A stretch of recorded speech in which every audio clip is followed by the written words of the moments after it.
second running of the Manitoba Derby. Uncharacteristic has the best stride as they come to the wire. Uncharacteristic takes the 73rd running of the Manitoba Derby.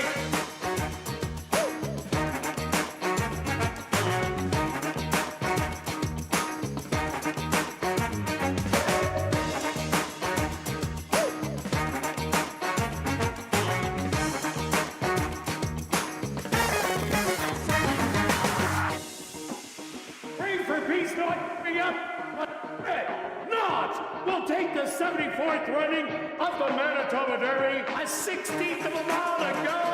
Manojara is going to give Henry Wynn Jr. his first Manitoba Derby.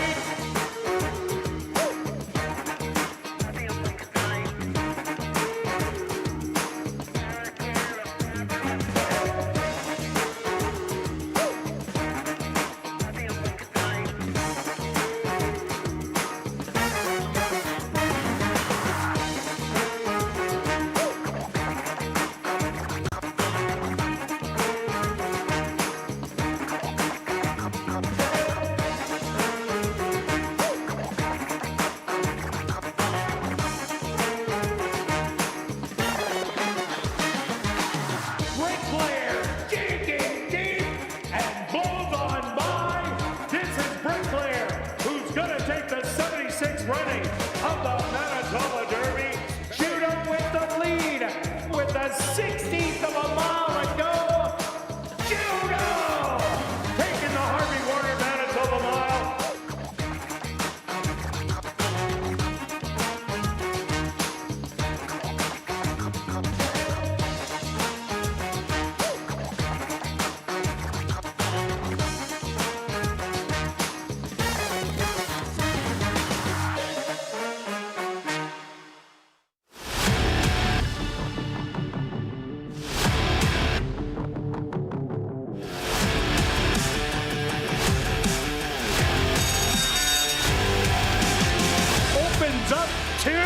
Yeah, baby, you just can't beat them at ASD.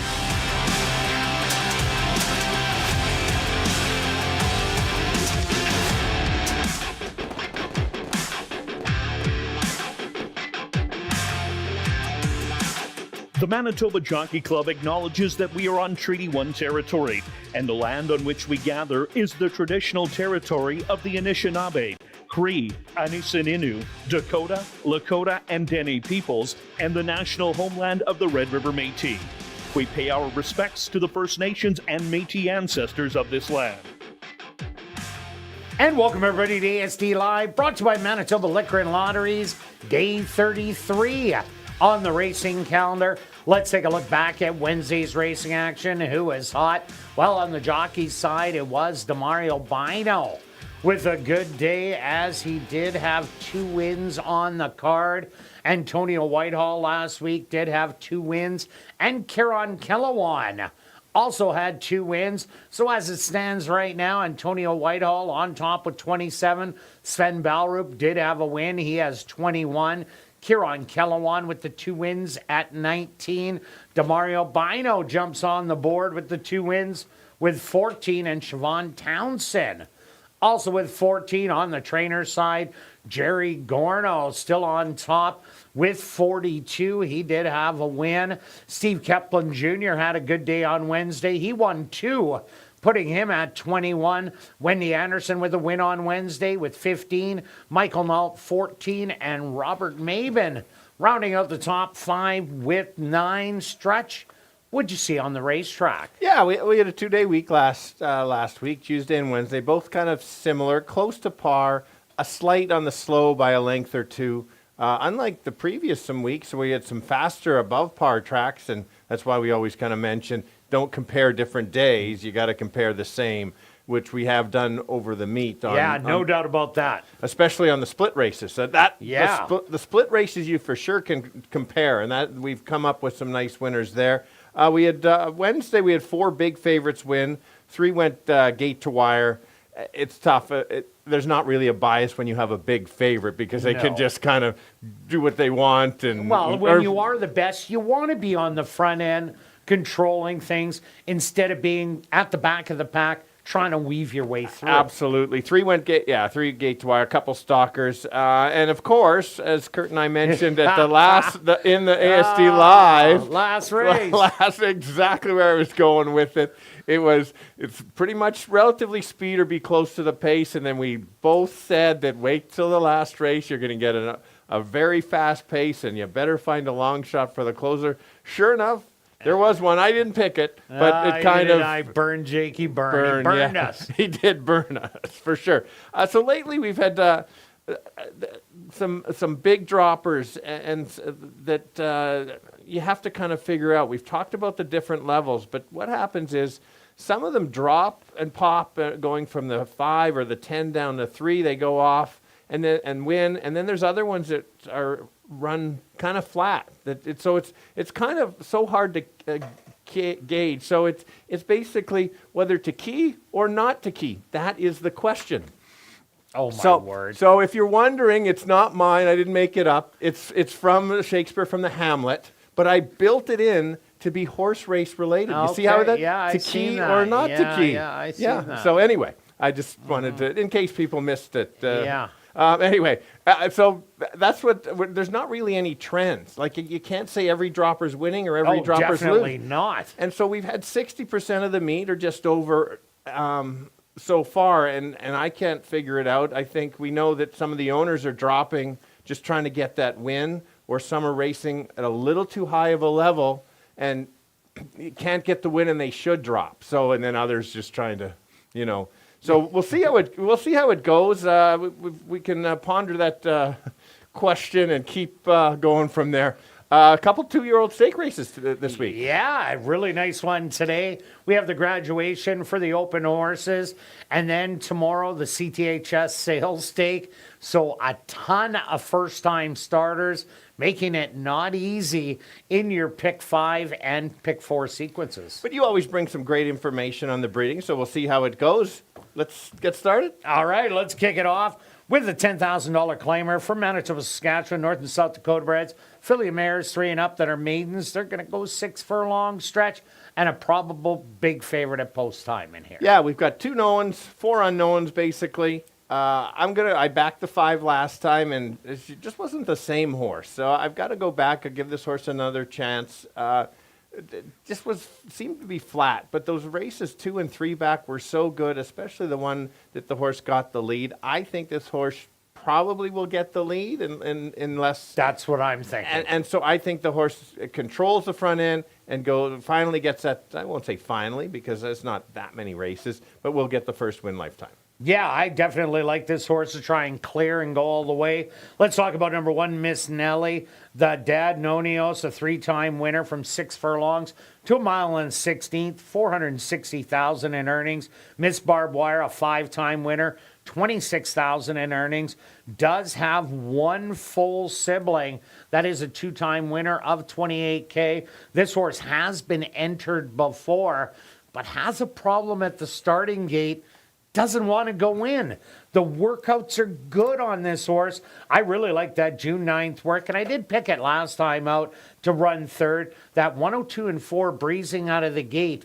Anytime you see a breed do that in these lower than maiden allowance races, that's good enough to be competitive. Yeah, a good point. We both have the 3. This horse has basically been running evenly in most starts. I think that's only had 5 starts. I think there's some slight room to improve. If the 6 or if the 5 doesn't fire, then this is the most likely one to win. If some of the firsters show enough speed and battle with the 5, maybe it sets it up. But I just otherwise think 3 is best of the rest. Yeah, comes out of the open races, now back into the restricted. Number 2, I'm a Sweet Potato Pie. The dad, Day of Destiny, a 5-time winner, $30,000 in earnings, 6.5 to 1 mile. The mom, I'm a Danger, was an all-out sprinter, had 9 wins, $80,000 in earnings. And this is a first full, not much to go on, but it does have also a really good gate work in 102 and 4, but that was back in June. Yeah, and I threw in the 6 for 3rd. 2 starts, showed brief speed against tougher. Now drops in class, so that at least there's room to a little easier. Maybe since there's not that much other speed, maybe that can carry the speed a little bit longer and grab third, 5-3-6. And I'm 5-3-1. Now we're going to carry on to race number 2, a $4,000 claimer for fillies, mares 3 and up that are non-winners of the year or non-4 lifers. They're going to go 6 furlongs. Scratch number 1, Jersey Lily. Stretch, what about this one? Well, I did change my picks multiple times when all 5 were in. Number 1 was my top selection. I'd already figured it out, and then the 11 o'clock or so scratch. So then, of course, I changed it. I decided to move up the 5 and the 3 and add the 2 because of the speed. I do like your 2. I probably should move it up farther. This is a key to understand when there's a key scratch like this on your top selection, and I thought the 1 could have showed more speed. But I'm going to go back to the 5. Last time this horse got some help up front with the battle and made that late run. I think this horse, it just has the figures. The horse likes to win. A top effort makes her tough to beat. And if not, at least an in-the-money finish. Look at the races at Hastings Park Woodbine. Previous to that. So, I like I said, probably 2 is your horse to catch, though. Yeah, Norma does have good works. That nice work coming in. 49-3, 3 races on the dirt since Woodbine, all of them good. Has beaten Valerie Valesky twice. So why am I taking Valerie Valesky? Well, who's the speed? Big Teppa has a little bit. Maybe Snow doesn't really have early speed, but Valerie Valesky does. 2 outs ago, I really liked that race. That was a pile of speed in there. They all battled it out. Valerie Valesky took the lead, and then Norma No came really late to go on by. I think that Valerie Valesky this time out can go out, control the fractions, slow it down, and slowing it down even a little bit makes Valerie Valesky, I think, a winner. Yeah, that's fair. We both have the 3. I backed the 3 a few times, and it hasn't really worked out. This horse shows signs just enough to tease me to go back. Was in trouble a few times. I think this horse should drop in class because I just think that the higher level is maybe a little bit too good for her. So I like the drop. I'm not worried about the drop in this. And, of course, your pick. So I'm 5-3-2. Yeah, and take note that Sheldon Chickeness is off all his mounts today. So Tyrone Nelson will ride Big Tippa. I'm 2-5-3. Now we're going to carry on to race number 3, kicking off jackpot pick 5 wagering with a $3,000 claimer for fillies, mares 3 and up that are non-winners of the year. They're going to go 5.5 furlongs. Number 3, Miss Z. Make the jockey Siobhan Townsend. Number 5, Unknown Caller. Make the owner Robert Haar. Stretch. What about this one? Yeah, so there are 2 in here that I was about to do a Sesame Street one about the long, but I'm not. I'm not going to go there. I've already got the Shakespeare. Thank you. But there are 2 in here that belong. There are 2 that belong, and the other ones, meaning the 2 that don't really belong, can run at a higher level. The 2 is a good example of this. I lean to the 2 because I think this horse is sitting on a win. I think all of these past races are good enough to win, almost even good enough to win some of those slightly higher level races. It just, this horse can sit close, it can go, just because it's a little easier level, may be able to conserve some energy and save some for late. Yeah, I think this is the perfect drop. The horse has been 4 for 5 in the money and just a little below 5,500. But what is the next drop? 3,000. And this isn't a bad drop. It was claimed for 5,500. They win the race and lose the horse. They're going to get $9,000. So it is a plus scenario. So I think this is the perfect move for Indiana. I also like number 5, Unknown Caller. This horse loves the Assiniboia Downs. 4 starts, 2 wins, 2 third-place finishes. Has won twice already this year, but is less than $3,000. And that one was a 2,500 non-winners of the year. So that just didn't count, as 3,000 and less is not considered. And this horse has a great running style just off of it. And you get the top jock in Antonia Whitehall. Lots to like. Yeah, kind of. Exactly. Right. 8-1. You wanted to take full credit. You could have added and say, hey, what about the 5 stretch? No, I agree with completely. Well, you started with Indiana, so I fair had to go enough. on. I think 5 almost was my top pick, actually, in here, just because of everything that Kirt mentioned. We both kind of included the 6, kind of covering a little bit. It is a big drop. It has a workout coming in. The horse does like to win. It's one of those, has the most speed if it wants to get the lead, and certainly can go. Last time out was on the rail battling and then just got tired.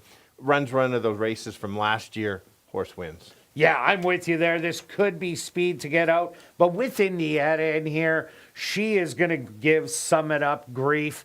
And in that case, you got to go back to Indietta. That's why we're both 2, 5, and 6. Now we're going to carry on to race number 4, kicking off $50,000 guaranteed pick 4 wagering. It's the 47th running of the graduation stakes for 2-year-olds. They're going to go 5 furlongs. Scratch number 4, today's agenda. Number 6, Conquest of War. Make the jockey Ronaldo Cumberbatch. And number 9, Brass Serenade. The owner should read Jay Goy Racing. Stretch. Look at that. We're both on the 1. Yeah, we are. I'll say why. We're going to go numerical. High percentage trainer. Yeah. Lots to like. Yeah, and the biggest one is, take a look at that 47-4 breezing from the gate, that last workout. The 2 horses that ran in this race already, I think they're pretty good race horses. Oh, definitely. But couldn't go 47-4 in the race, Yeah. being that many lengths back. So I had to use it using your angle. You called it. There's multiple works. The trainer's very good as well. Cut a top pick. That's what I got. Yeah, no doubt about it. Known Agenda was a 3-time winner at a route of ground. 641,000 in earnings. The Mom, 3 wins, 35,000. Has 3 half siblings, and this is what I like. All of them are winners. A 2-time winner of 84,000, 7-time winner of just under 200, and a 5-time winner of just under 200. All these horses won at the big tracks. So that workout, top trainer percentage, there's just so much to like. Yeah, we'll go to the 2. I'll just mention that I do like horses that have 5 furlong works, and that's interesting that the 5 is a 5 furlong work from the gate. Maybe it's not speedy, but at least it's run the race. Yeah, I definitely love that in 2-year-olds where you at least work the distance. A lot of times you'll see those half-mile works or 4 furlong works coming in. And what happens? The horse shows speed, and then inside the 8th pole gets caught by a late rallier. Yeah. What do you want to talk about? I'll talk about the 7. Okay. Talk about the 7 and 8, and then I'll go on to my 3 Okay, horse sure. solid So connection. I used the 7 as my second choice. 7 and 8 were both in obviously the same race. I thought the 7 broke a step slow and kind of took a couple strides to gather the horse, and so I thought that a better break, this horse would close the gap and potentially maybe be able to run down the 8 for second. But I couldn't leave the 7 out just because how Jared is second out as well. So Yeah, number 3, Solid Connection, is my third play in here. The dad, 6 wins, 1.3 million from 6.5 to a mile and an eighth. The mom, 1 win, $50,000 in earnings, has 2 full siblings, but one of them's a maiden, the other one's unstarted. And half siblings has 3, a maiden, unstarted, and a 3-time winner of 62,000. But this horse does have a lot of good workouts under the belt. If you don't have the DRF and you only have the program, this horse probably has the most workouts out of any horse that is in this race. And that's what I do like. There is no gaps. You got a nice 48-1 breezing gate on July 14th. That is missing off here as it only shows 4 works on it, but it is on DRF, and previous to that, a 36-1 on June 26th. So this horse is working fast early on, started to slow down. I think it's getting to figure things out with the multiple work angle. I agree. So there's 9 sitting on the form that they show for that horse Yes, that I've looked at. but only 4 on the program. That's fair. No, that's fair. So that's why I'm saying that there is a lot more works than you do see in your programs. Good point. If that's all you have. Yeah, good point. Plus, as you mentioned, I like the very even pattern of a workout every 7 or so days. We both have the 8. This horse broke very well last time out, was the second most speed. I'm using 1, 7, and 8 in my pick 4 because there's a good reasons for all of them for me. The 8 certainly can break the similar and keep going. Just of note, my kid said no who won. Was in a $100,000 race at Prairie Meadows the other day. and got beat late. It had cleared for fun and then went a little too quick and tired inside the last 16th to lose by maybe a head or so from 2 other horses it cost. So that horse is a runner, and so if the 8 is chasing, that just shows how much speed the 8 potentially has. That was reminiscent of the previous race, the stake race, where it had the lead, looked home and cooled out, and then got caught really late at the wire. But I'm going to give you 1, 8, and 3. Now we're going to carry on to race number 5, an allowance optional 12-5 claimer for fillies and mares 3 and up that are non-winners of the year. They're going to go 7.5 furlong stretch, and I had a real problem with this race. Too many horses to like. Agree with you completely. I thought the last 3 races of the night, well, the 4th is too. They got all the first-time starters, so I should say the last 4. Once again, changed my picks multiple times, rewatched the replays, rethought how the race would be run. We talked just off camera a little bit, trying to figure out how the races are going to go, and neither one of us can agree with ourselves on which way it's going, much less started there. So I decided to go as the 6 as my top selection. I think there's enough speed in here that this horse can sit back. Last time didn't fire, but take a look. Now, it said it didn't have blinkers on. They put the blinkers back on. We've got 3 workouts coming in. I think all systems are going here. We've got a nice price of 10-1. I like taking a bit of a price on such a tough race. That's why I had to go with the 6 right running style. Helped me put that horse over the edge. And you left out number 3, Dancing Raquel, who's been on a roll the last 3 starts, won easily by 4, then lost by a head in both. Lost to Blue Spirit, who went wire to wire. Previously lost to Get My Drift, who went wire to wire. But the 2, 5, and 7 all have speed in here. So I think Dancing Raquel, who has been off a while, but this race kind of missed a turn in the middle. That's why the horse was off, and has a perfect running style, a stalking running style, and what a gutsy effort it always brings to the table. Yeah, so you're thinking the 3 can sit just off and make the run, is that? That is exactly it. Okay, that's fair. I went to the 1. This horse finally broke the streak of 7 seconds in a row, and I see you still included the horse. Yeah, I put it in 3rd. For sure. Be a good show parlay horse. The interesting fact here is this horse actually ran a couple points lower than the previous races. I know what the buyers say it's a higher number, but the pace figures that I use can adjust, and I like them. I use the buyers as a guide, but that tells you that the horse is running well, and the seconds still ran a nice race, just lost to a better horse. So I'm not as worried as I was before, and also horses should be a good chance to be in the money, and hasn't missed it at ASD in the money. Yeah, and this horse seems to be improving with all the speed in here and drawing the rail. It should get an absolute dynamite trip. I also put in number 2, She's My Niece, as you did. Comes off a back-to-back wins. Won So Easy at the 55 level. Jumped up to 75 and made it look even easier in there. The sky's the limit. It's back to the barn it was previously in, the Will Toronjo barn. Comes in with the freshened up work, tactical speed, 7.5, not a problem. Great horse to own and a great horse to bet, 6-1-2. And I'm 3, 2, and 1. Now we're going to carry on to race number 6, $5,500 claimer for 3-year-olds and up. They're going to tackle the mile distance stretch. What about in here? Yes, so we got horses from different claiming levels. We've got a few invaders as well. Why not make it a 9-horse field and a high 5 carryover? Oh, yeah. Make it easy. Easy. I do not have a high 5 bet in this race. It's too tough. Yeah, so neither do I. No. I backed the 9 last time.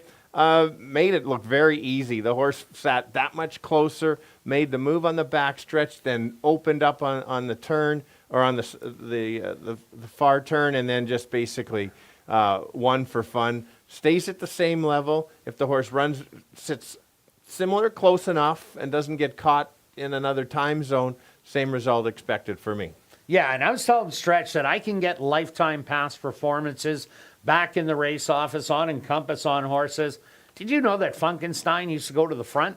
I did not. He used to sit just off the pace, but somewhere along the line, someone said, hey, this is a deep closer, so everybody looks, oh, you gotta sit way at the back. Well, Siobhan Townsend figured it out last time out. Well, you know what? This horse you can move a little bit earlier, and guess what? It'll keep going. When it took the drop to the $5,500 level, that was visually impressive.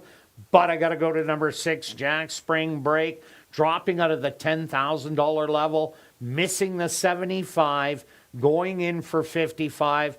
Looks like a fire sale to me, but a good fire sale. He's already made a pile of money, almost $25K with the horse. So now put it in a spot where you won't have to worry about the competition unless someone comes with you. Nobody came with Jack Spring Break in here.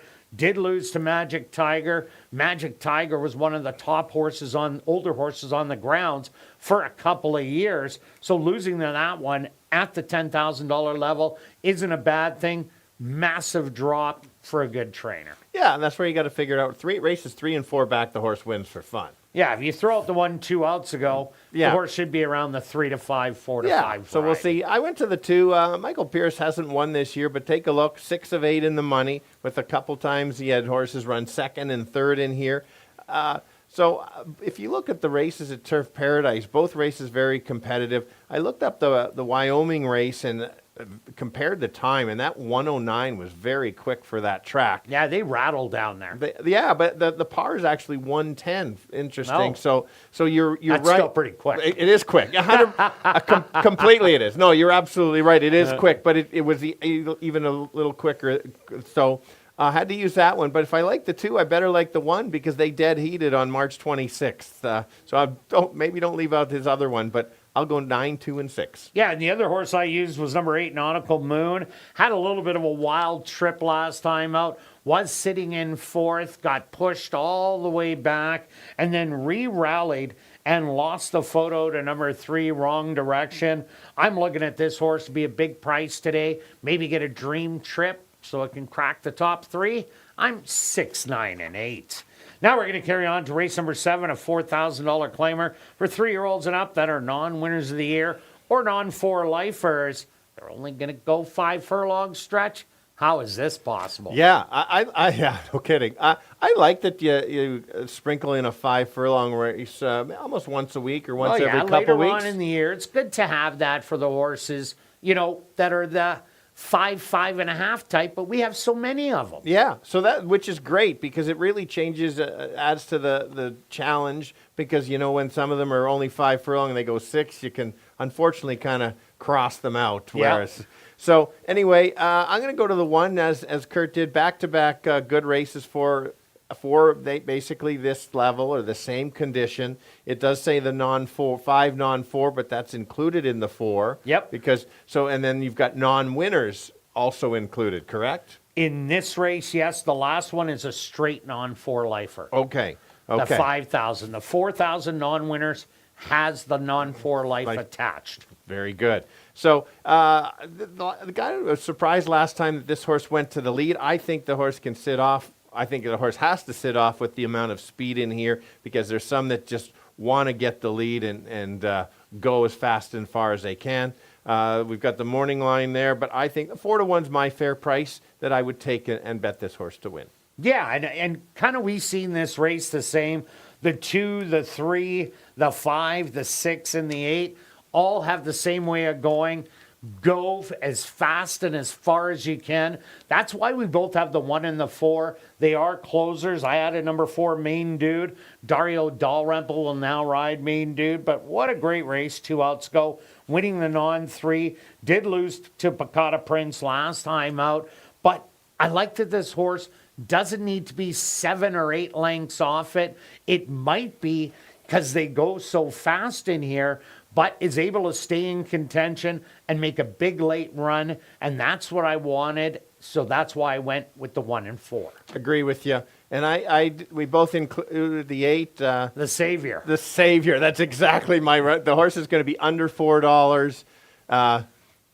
Kirt or not Kirt? Yeah. Oh, boy, back there. I tied it in 1, 8, and 4. Oh, and I'm 1, 4, and 8. Thankfully, this is over. Good luck with all your wagers this evening, and I'll be right back with the changes on this evening's Carter Racing.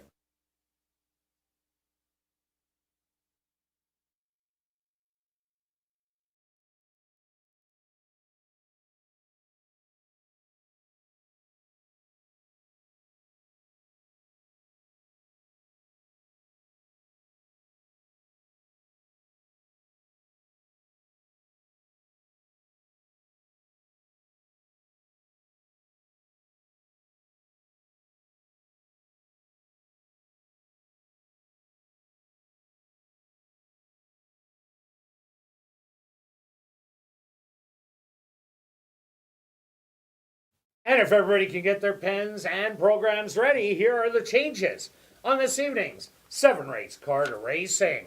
Turning your programs to race number 1, just a couple overweights.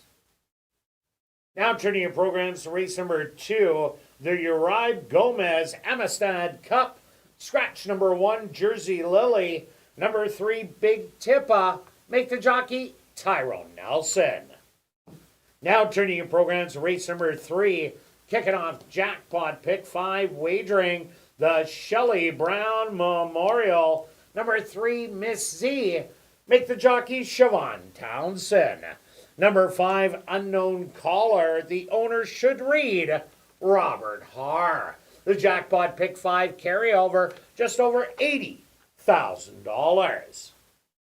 Now turning your programs to race number 4, our featured race on the card, kicking off $50,000 guaranteed pick 4 wagering. It's the 47th running of the Graduation Stakes for 2-year-olds. Scratch number 4, today's agenda. Number 6, Conquest of War. Make the jockey Ronaldo Cumberbatch. Number 9, Brass Serenade. The owner should read J. Goy Racing. And number 2, Electra Blaze. Take note, has a missing workout to report on July the 22nd. Worked 53-2 breezing over a fast racetrack. Now turning your programs to race number 5, the Jeff and Leslie Silverstein race. There are no changes. Now turning your programs to race number 6, the Puzzles Underground Across the Board race, kicking off our first of 2 Classic High 5 races, and there is a Classic High 5 carryover of just over $4,520. Now turning your programs to race number 7, our VIP Fan of the Night race, number 4, Main Dude. Make the jockey Dario Dalrymple. Well, another beautiful evening for racing here in Winnipeg. Oh, you're doing the tarot cards, the Merlin stuff. So we're betting on the 3 all day, it looks like. But that's number 3, but you got the 5. Okay, well, you're betting on the 3. I'm betting on the 3. I'm going to bet on the 5. Yes. Well, I guess that's the first race. Look at these guys. They're excellent. They're awesome. Under mainly sunny skies, the temperature, I do like your hat though, 20 degrees Celsius or 68 Fahrenheit. Light wind out of the northwest at 12 kilometers an hour or 7 miles an hour. And the track is listed as fast. A fast racetrack for this evening's 7-race card racing. We're going to kick it off right here in race number 1 that goes to post in 15 minutes.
And be sure to enter tonight's VIP Fan of the Night and $10,000 Lucky Long Shot draws. One ballot will get you into both draws, and those ballots are available in the lobby.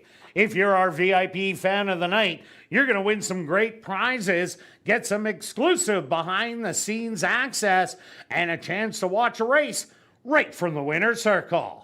And here's the big one. The person drawn for the $10,000 Lucky Long Shot gets to spin the Lucky Long Shot wheel for a chance to win up to $10,000 in cash. And if the horse with the highest odds does win the last race, that's how you spin the wheel.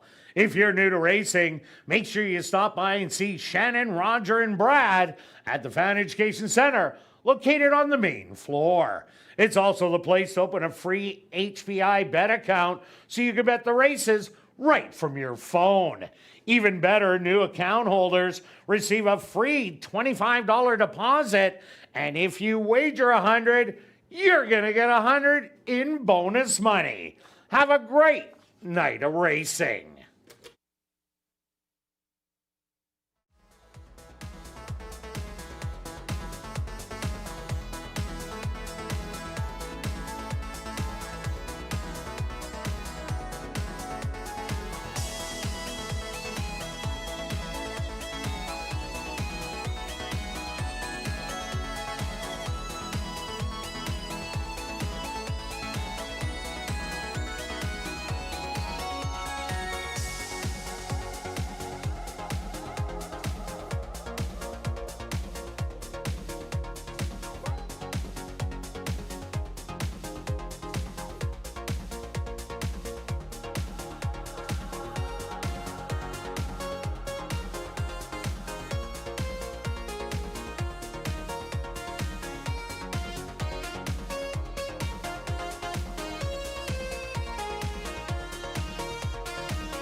And welcome down to the paddock for race number 1. We're going to kick off the week of racing with a $10,000 claimer from Manitoba, Saskatchewan, North and South Dakota bred.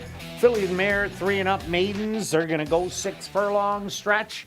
And we're both on the 5. We are both on the 5. A few of them are taking some early action. I think the 5 is going to end up being under even money, you think? Yeah, I think in the end, but it's going to be all about the 3 and the 5 pretty well in here. For sure. And Julia is on camera, and she's already saying, all right, let's talk about the 5. Okay, Julia, I will talk about the 5. I did back this horse last time and didn't run as well as I expected, but those other 2 races were nice races. 2 back was a nice even race against Rise Again. The time before that showed good speed and then got shut off and then lost some ground. Wasn't going to win the race, but I liked how this horse can grab the lead. And I think in here, unless one of the first-time starters show a lot more speed than they do in the mornings, I think this horse can grab the lead and keep going. Yeah, when the other horse that you have to go against doesn't have a lot of speed, controlling speed is everything. If it runs that race from 4 back, that is the kind of race we want to see today. As our top selection, we also like number 3, Point Made. A good second place finish at this level 3 outs ago. Then came back with a good third in the open maiden allowance level. Last time out was right in the photo with Silver Creek Annie for 4th and 5th money. This one is improving. You get a little break in the weights with the bug boy Rashawn Brewster aboard. So Point Made, this will be a late rallier. Yeah. And I used the 6 as my third choice. Thinking, why would I do that? Well, this horse shows some nice early speed in both starts against tougher. 2 back was chasing. Silver Creek was chasing on the 16th. Yes, it was chasing, and then got tired. But I think this horse has had a couple starts. Third start this year is the charm to maybe carry the speed a little bit longer. And if they don't go that fast early, maybe this horse can hang around for an in-the-money finish. Also look at number 1, Miss Nelly.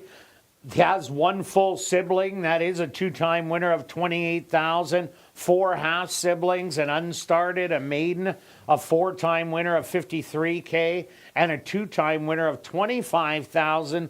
Miss Nelly does have some nice workouts.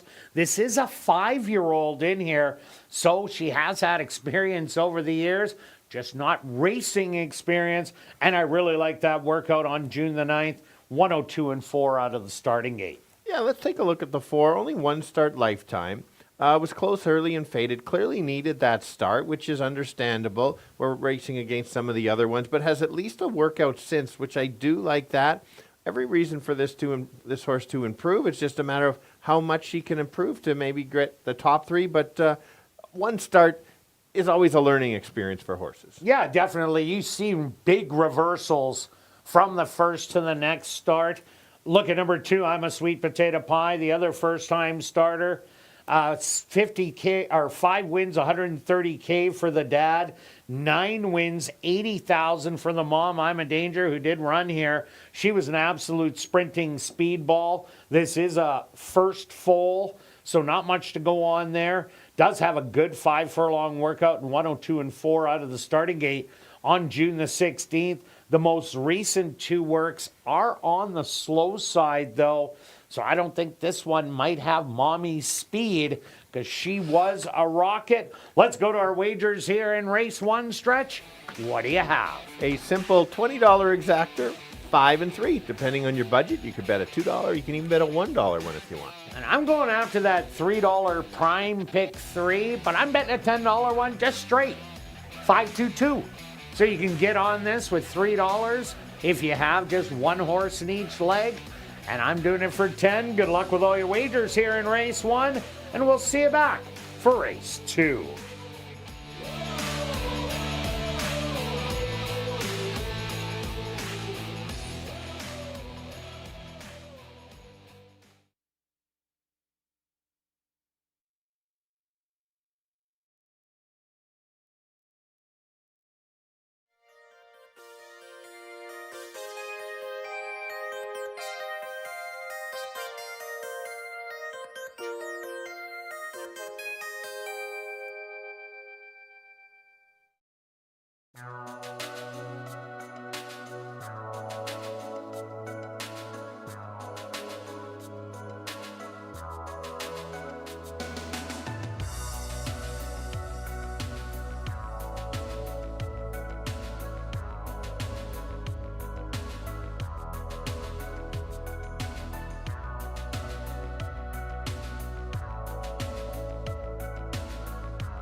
The horses are on the track for race number 1. They're going to go 6 furlongs for $10,000.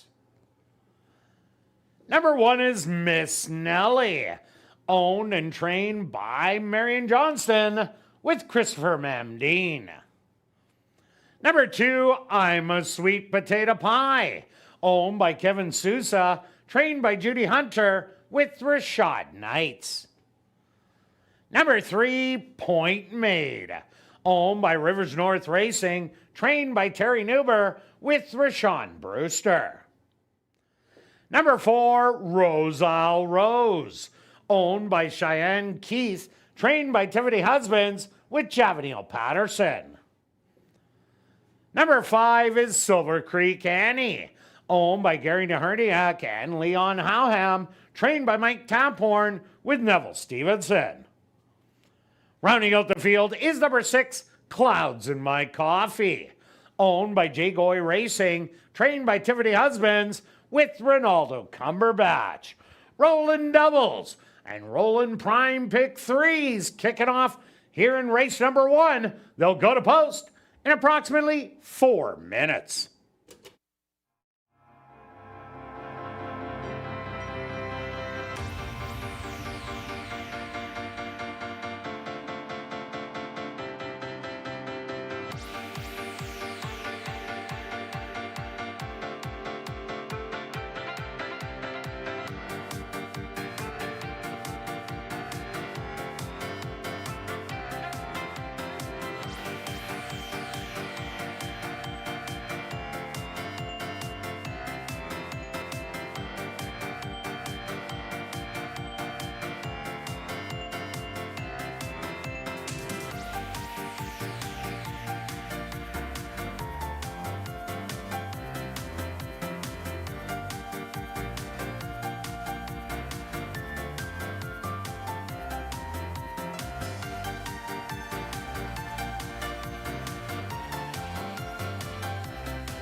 The girls kick off the week going 6 furlongs, all looking for their first lifetime win. Let's go to the 5. I think give a bit of an excuse for last time out. The other races this year have been quite good. She has the ability to be on or near the lead. I think she's going to be on the lead, and when she is, she's that much tougher, so she's going to try to go gate to wire. The one that can beat her would be the 3. This horse will be sitting a little farther back and try to make a late run. Does have a nice turn of foot for this level, certainly can complete the exactor, and I'm going to give the 6 another shot. Drops in class from racing some higher level horses. Hopefully the speed can carry a little bit farther, so let's go 5, 3, and 6. Kirt. Yeah, Stretch, I'm with you on number 5, Silver Creek Annie. She runs that race 4 outs ago where she hit the front end and just got caught late. That is the winning race in here. There isn't a lot of other speed, and the first-time starters, not sure about those ones, but the works don't say they have speed. So this is the one to try and go wire to wire. Number 3, Point Made. This horse has been improving with every start. Had a good second at this level 3 outs ago, and even 2 outs ago running third in the open maiden allowance. That's a great race also, given 2-1, a little bit of value. And number 1, Miss Nellie, I like that workout on June the 9th. She is a 5-year-old trying to make her first start today. So I'm going to give you a 5, 3, and 1. Good luck here in race number 1.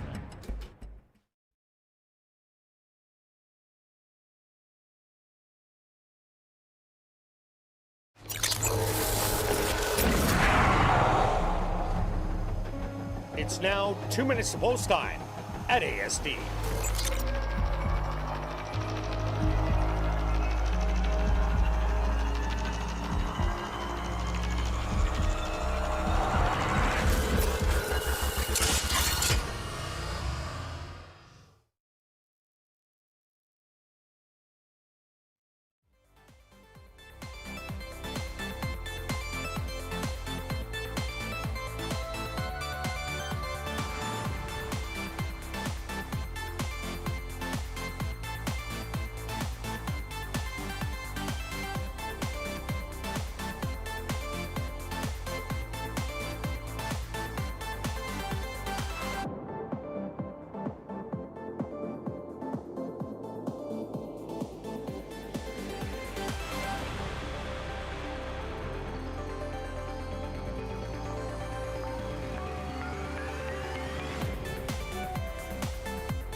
It's post time! Huh.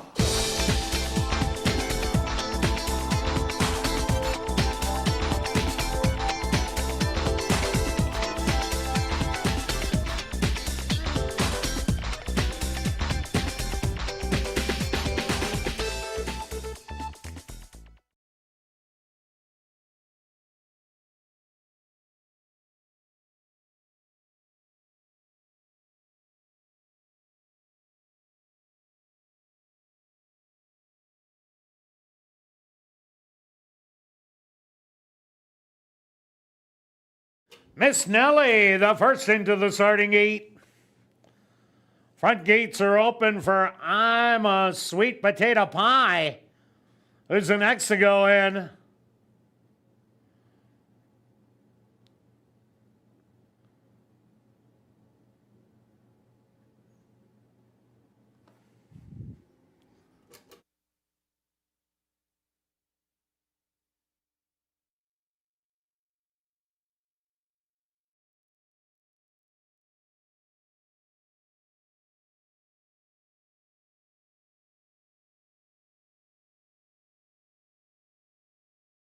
Miss Nellie Francis in the gate. Now settled.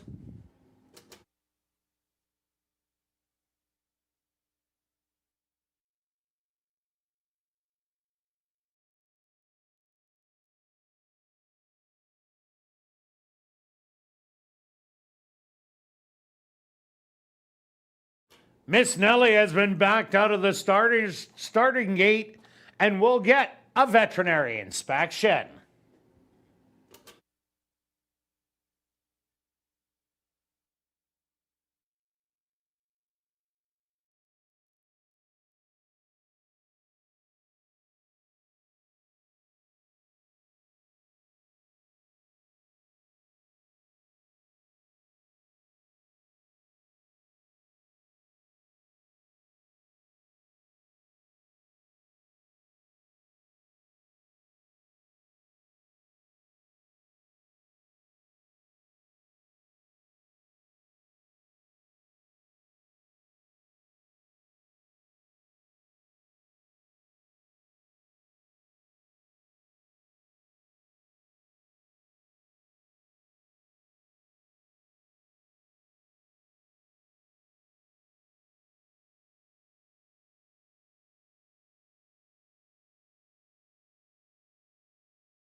I'm a sweet potato pie, being a handful behind the starting gate.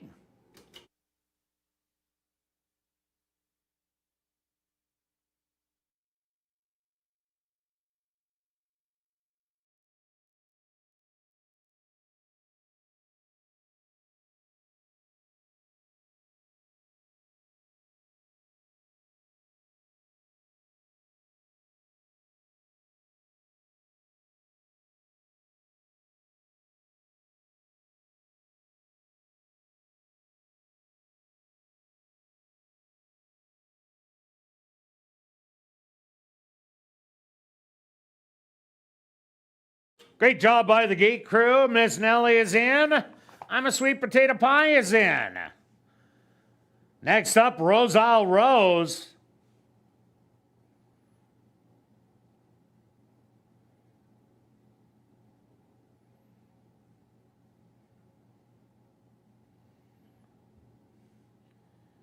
Silver Creek Annie, the 4-5 favorite, now in. Just 2 left to load. Clouds in my coffee. And now just waiting on point made.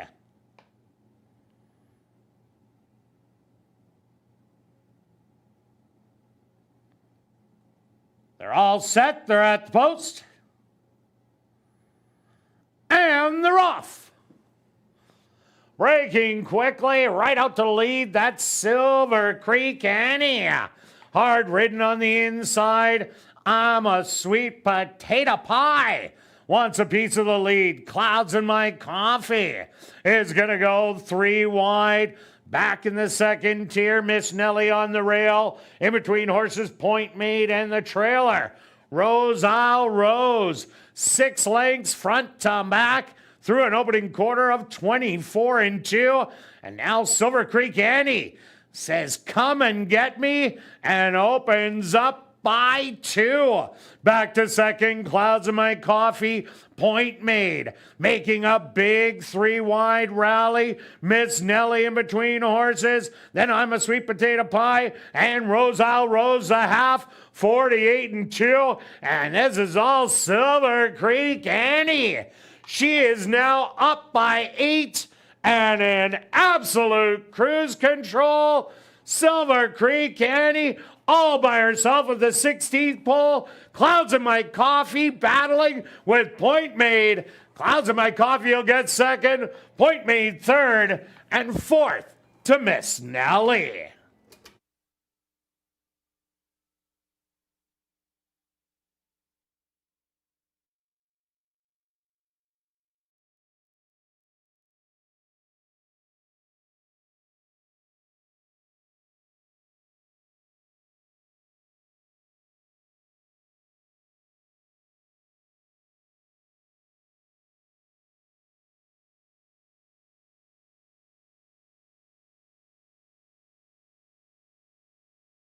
The Stewart's post to number 5, Silver Creek Annie. As your race winner, second goes to number 6, Clouds in my coffee. Third to number 3, Point Made. And fourth to number 1, Miss Nellie. They went the opening quarter 24-2, the half 48-3, 5 furlongs, 101-1. Time for the 6 furlongs, 114-3.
Now entering the winner's enclosure, the official winner here in race number 1, that's number 5, Silver Creek Annie.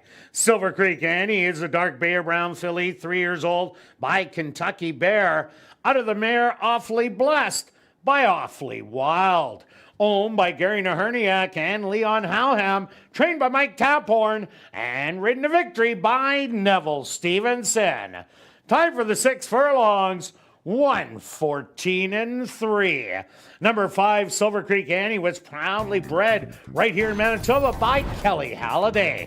And number 5, Silver Creek Annie, was a CTHS sales grad, and upon this maiden-breaking win, will receive a blanket presentation from the breeders of the horse, Kelly and Kim Halliday, on behalf of the CTHS Manitoba.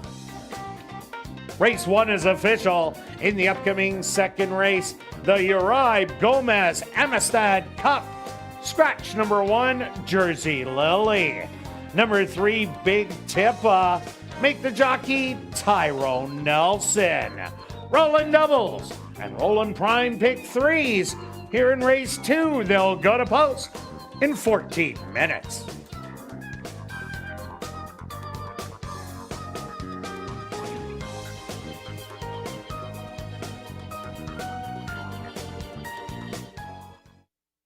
Assiniboia Downs 50-50 draw returns each and every race night. Tonight's jackpot is $470 and growing. Tickets are 1 for 10, 10 for 20, 50 for 50, or 200 for $100. You can get your tickets at Guest Services, the VLT Cashier's Cage, from a designated roaming 50-50 ticket seller, or just go online at 5050.asdowns.com. The draw will take place at 10 p.m. tonight, and proceeds do benefit Final Furlong and the Winners Foundation. And take note, you do not need to be in attendance to win. Check our website at asdowns.com for the winning number.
Ladies and gentlemen, turning your programs back to race number 1, we had a claim to report. Claim for $10,000 was number 5, Silver Creek Annie, claimed by Pan Am Racing trainer Jessica Bell.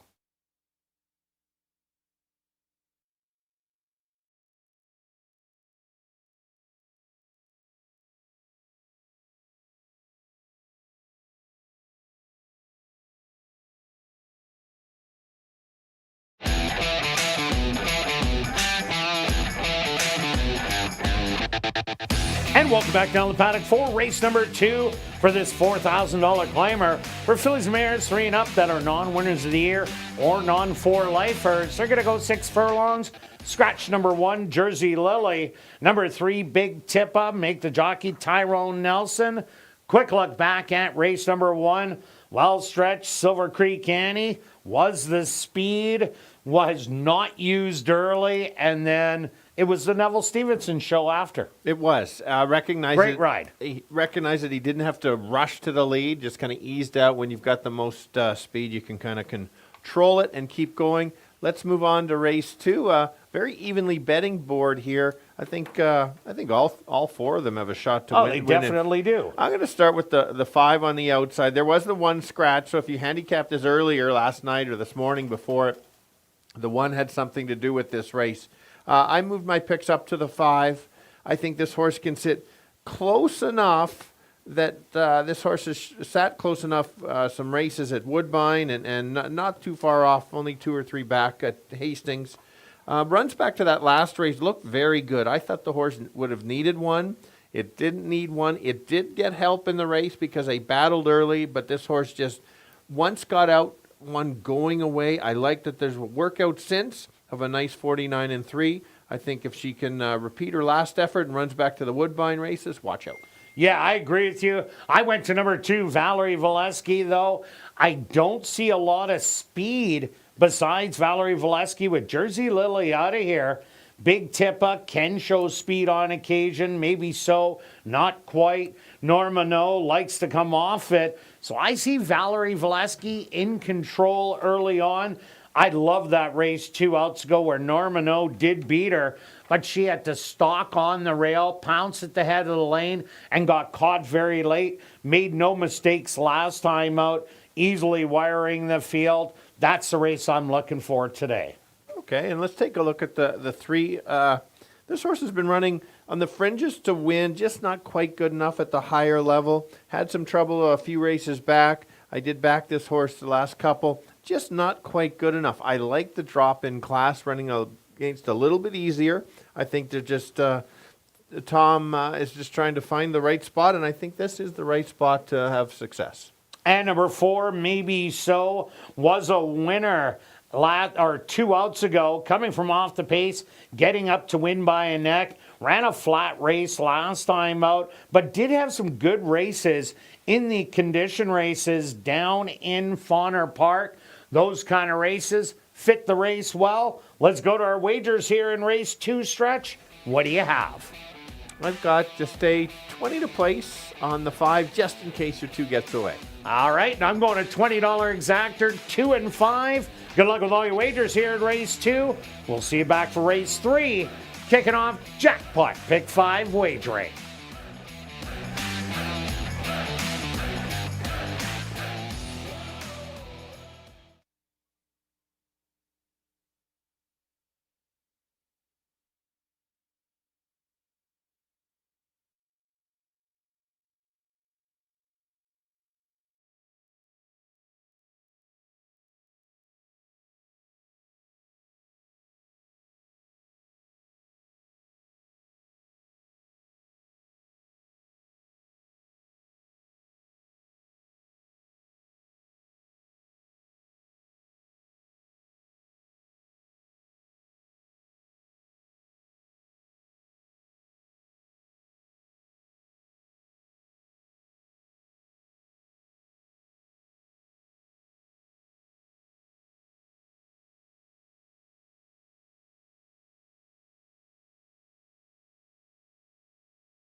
horses are on the track for race number 2, the Uribe Gomez Amistad Cup. They're going to go 6 furlongs for $10,400. Number 1, Jersey Lily, was scratched. Number 2 is Valerie Valesky, owned by Robert and Sheena Mabin, trained by Robert Mabin with Kieran Kellawan. Number 3, Big Tippa, owned by Dale Henry, trained by Tom Gardaby Jr. with Tyrone Nelson. Number 4, Maybe So, owned by Henry Witt Jr., trained by Jerry Gorno with Demario Bino. Rounding out the field is number 5, Norma No, owned by Robert and Sheena Mabin, trained by Robert Mabin with Christopher Mamdine. The Uribe Gomez Amistad Cup, kicking off rolling doubles and rolling pick threes. They'll go to post in approximately 4 minutes.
All right, compact field of 4 going 6 furlongs. The girls are going to battle it out. I think any one of the 4 can win it, but I'm going to start with the 5. It's currently the favorite. I don't like the price, but she looked so good last time out. She likes to win her races. She's going to sit just off the pace and try to make a late run. If she can run down the speed, she certainly can win it. The 3-horse drops in class, means running against a little bit easier in here. She's in a right spot to be right there. She's going to have to get the right trip to win it, but I think she can. And who's the speed? That's the 2. She's going to try to steal it and go gate to wire. Let's go 5, 3, and 2. Kirt? Yeah, Stretch, I did go to the 2, Valerie Valesky, because I think she's going to be loose on the front end. And anytime a horse that does get loose and can slow it down can go a long way. I don't expect that first quarter to be in the low 23s. I think it's going to be 24 and change. If that does happen, she's going all the way. I do like number 5, Norma No. She took advantage. There was a 3-horse duel, and Valerie Valesky was sitting right behind that. Got through on the rail. Norma No ended up blowing on by late. She's just flourished on the dirt since arriving from Ontario. And number 3, Big Tippa. This is a horse that could show speed in here.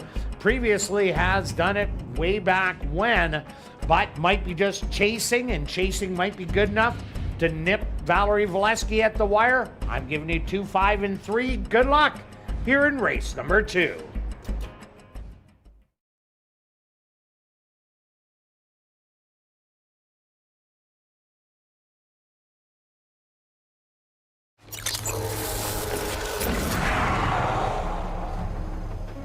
It's now 2 minutes to post time at ASD.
time.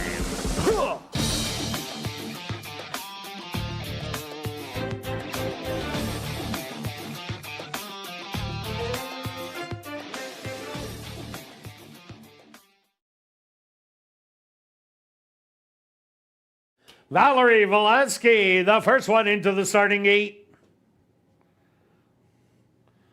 Next up, Big Tippa. Just 2 left to load. Maybe so.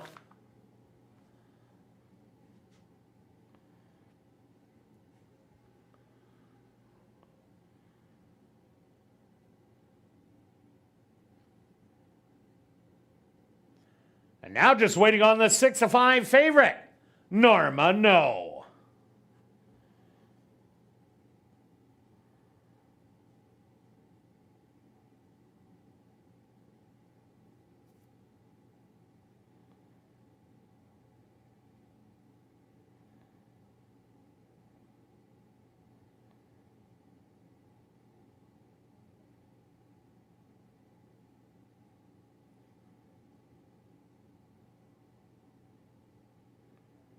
Norma No getting a little extra help from the gate crew.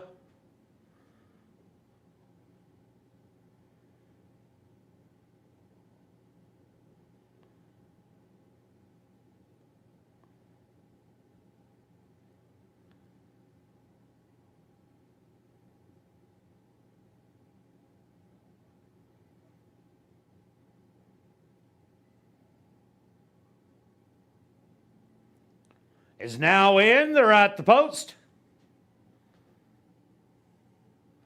And they're off. From the inside, Big Tippa. Showing a little bit of early speed, as is Valerie Valesky. On the inside, who now takes over the early lead. Big Tippa back to second. Maybe so. Couple lengths off it in third, and Norma No, the even money favorite. Now the trailer, only 3 lengths off it. The opening quarter, 24 seconds.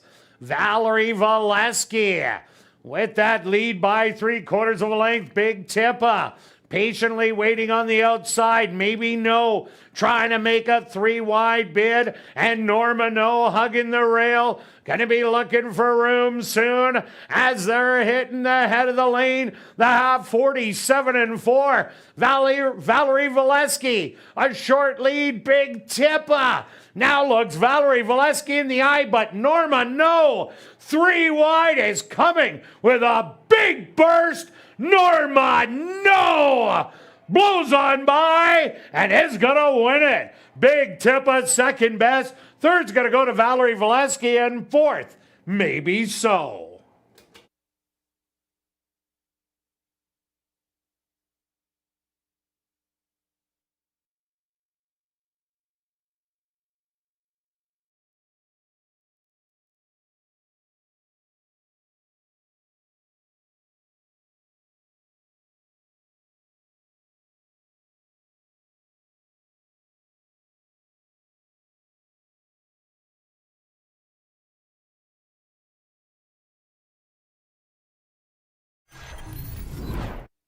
The Stewart's opposed to number 5, Norma No, as your race winner. Second to number 3, Big Tippa. Third to number 2, Valerie Valesky. And fourth, number 4, maybe so. They went the opening quarter, 24 seconds. The half, 47-4. 5 furlongs, 1 minute and 3/5.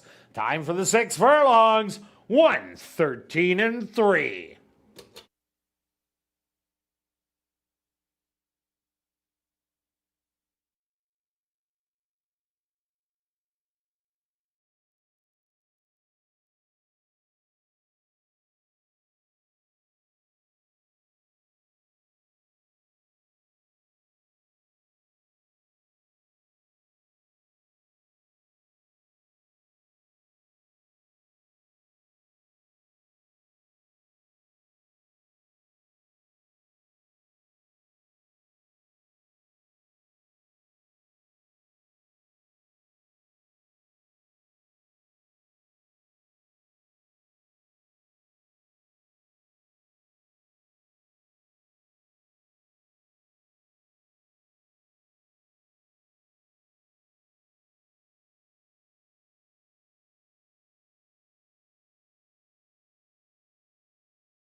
Now entering the winner's enclosure, the official winner of the Uribe Gomez Amistad Cup.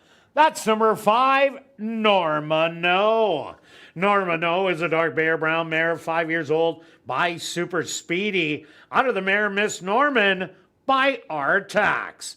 Owned by Robert and Sheena Mabin, trained by Robert Mabin, and ridden to victory by Christopher Mamdine. Time for the 6 furlongs, 1:13 3.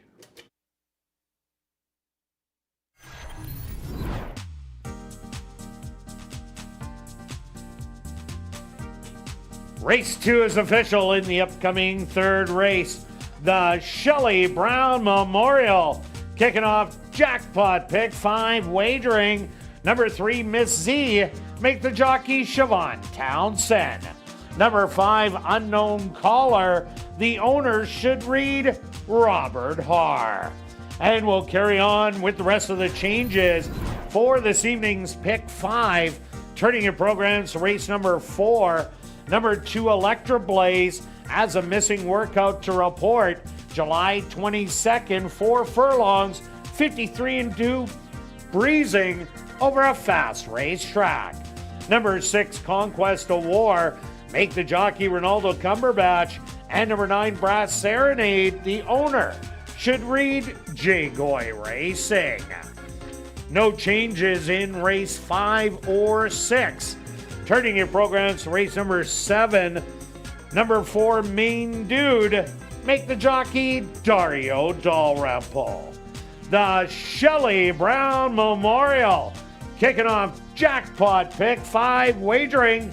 They'll go to post in 13 minutes. And tomorrow is Girls' Night Out.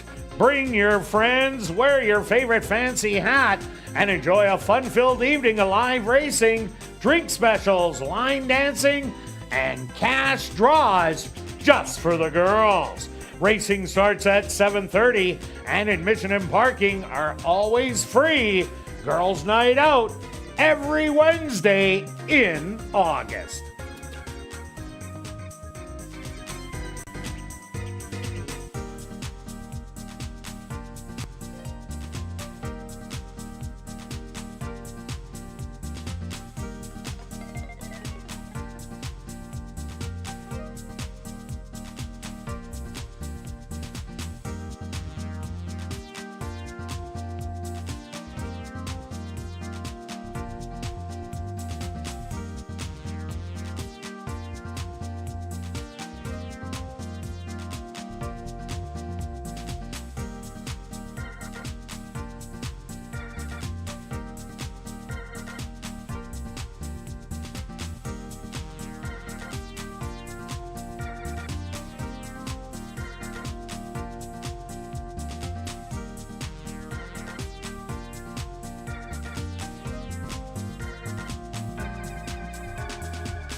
And welcome back down the paddock for race number 3, kicking off jackpot pick 5 wagering with a $3,000 claimer for fillies, mares 3 and up that are non-winners of the year. They're going to go 5.5 furlongs. Number 3, Miss Z. Make the jockey Siobhan Townsend. Number 5, Unknown Caller.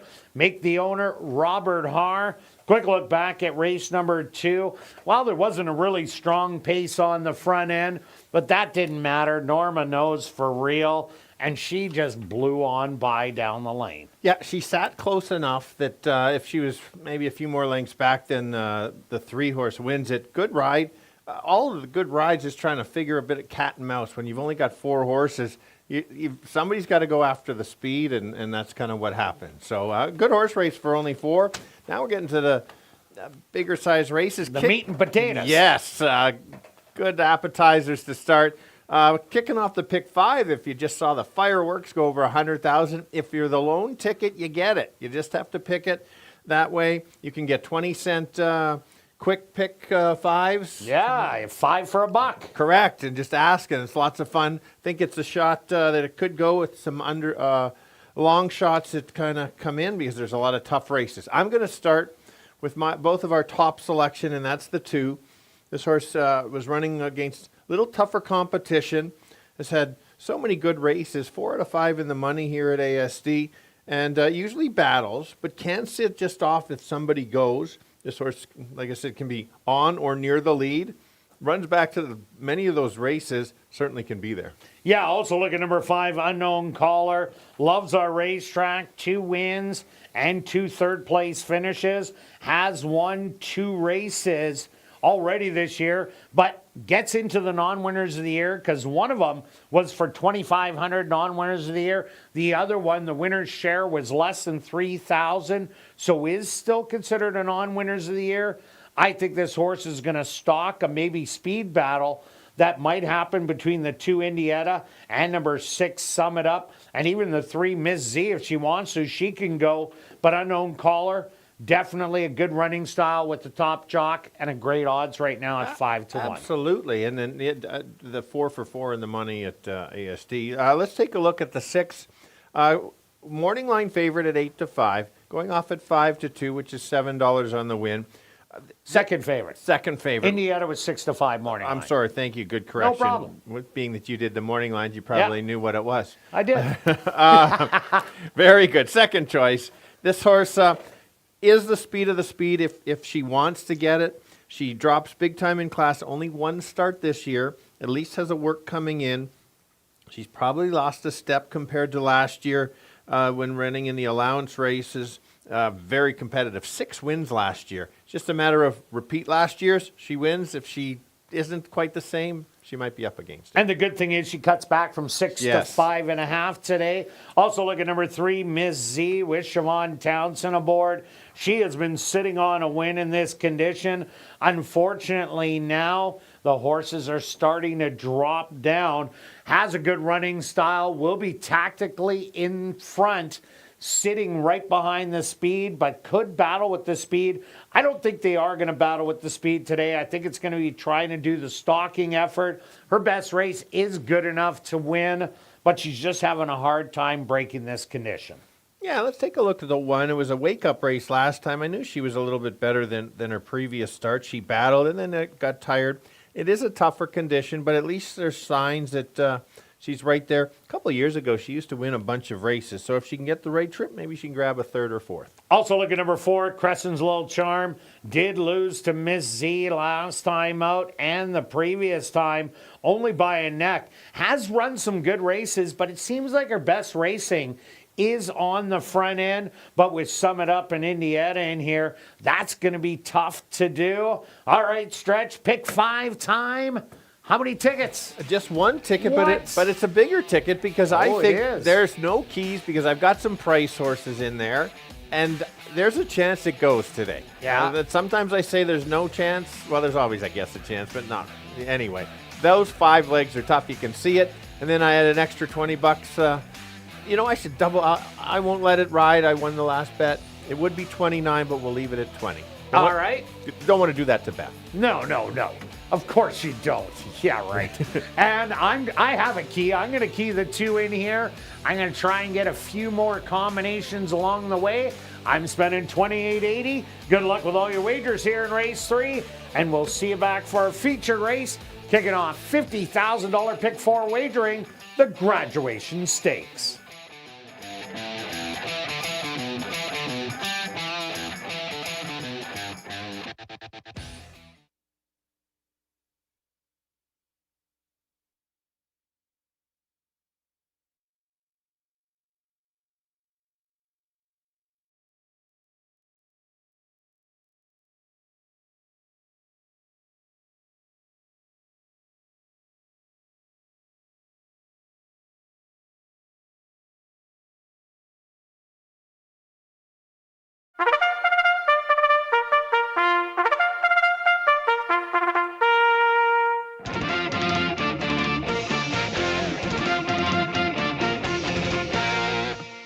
The horses are on the track for race number 3, the Shelley Brown Memorial. They're going to go 5.5 furlongs for $10,000. Number 1 is Maybella, owned by TP Racing, trained by Maria Stanford with Matthew Bennett.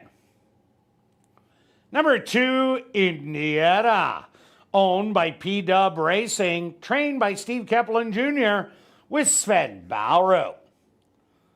Number 3 is Miss Z, owned and trained by Doug Mustard with Siobhan Townsend. Number 4, Crescent's Little Charm, owned by Pan Am Racing, trained by Stephen Gaskin with Rashawn Brewster. Number 5, Unknown Caller, owned and trained by Robert Haar, Antonio Whitehall aboard. Rounding out the field is number 6, Summit Up, owned by Wind Dancer Stable and Daryl Paranica, trained by Wendy Anderson with Neville Stevenson. Following the running of the Shelley Brown Memorial, Assiniboia Downs is very pleased to have on hand Scott Anderson, the HBPA president, to make a presentation to the winning connections. The Shelley Brown Memorial. Here in race number 3, they'll go to post in approximately 4 minutes.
This time the girls are going 5.5, many of them looking for their first win in a little while. I'm going to start with the 2-horse. Running against a tougher competition, now runs against an easier ones. She has been running very well, just coming up a little bit short. Can sit close and battle early. We'll see how her trip goes, but if she runs her top race, she can be tough. The one that won't be on the lead, that's the 5. She will be sitting at the back and try to wait for the leaders to tire, and this one will try to catch them late, so don't get worried if it's at the back early. The 6 could be the speed of the speed, also dropping in class, has 10 lifetime wins. She knows how to win. Can she remember from her last win. Let's go 2, 5, and 6. Kirt? Yeah, Stretch, this is a key drop for number 2, Indiana, coming down from the $5,500 level. Very competitive there. Now goes down to the non-winners of the year. Tactical Speed. Sum It Up won't get away on Indiana. Love her a lot in a top percentage barn. I do like number 5, Unknown Caller. If the 2 and 6 do lock horns and go really fast, then it sets up for Unknown Caller's late running style. And number 6, Sum It Up. Only started once this year. Ran a good race for about 5 furlongs. Was 6 furlongs that day, cuts back to 5.5 today. Perfect distance. I'm going to give it 2, 5, and 6. Good luck here in race number 3.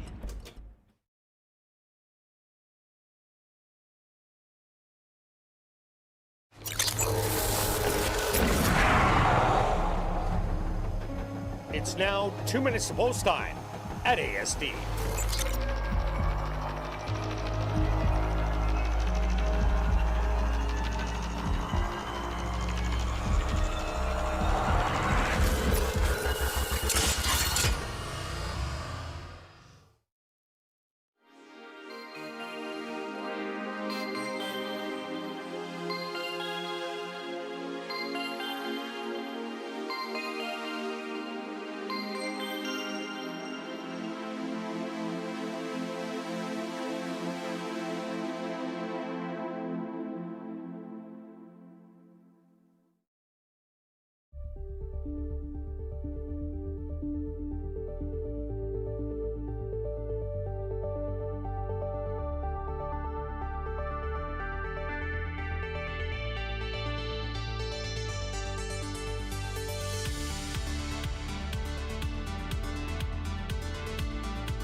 It's post time.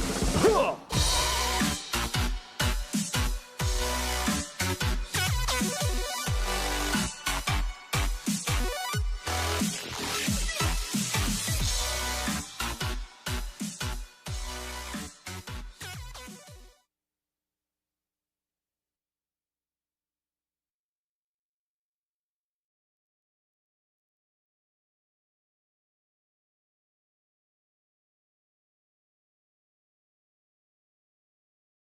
Maybella, the first one into the starting gate.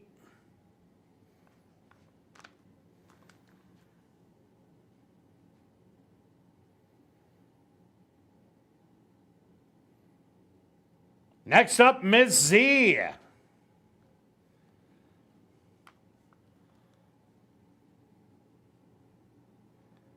Crescent's Little Charm's turn.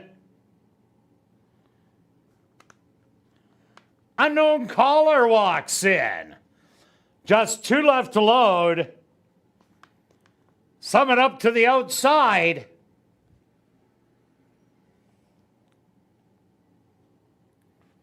And now just waiting on the even money favorite, Indiana.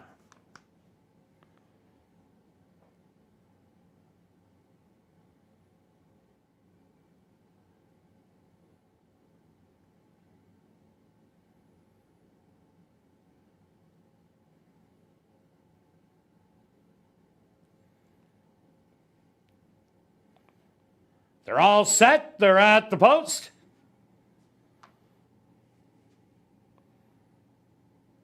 And they're off. Hopping a bit at the start was Indiana.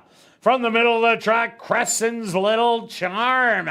Showing early speed, but Indiana has recovered nicely and now going to battle it out with Summit Up. Those two have opened up 3 lengths on Crescent's Little Charm. Maybella hugging the rail in 4th. Miss Z 5th on the outside. And Unknown Caller is the early trailer. 7 lengths off of it. 25-1 the opening quarter. And it's Indiana and Summit Up.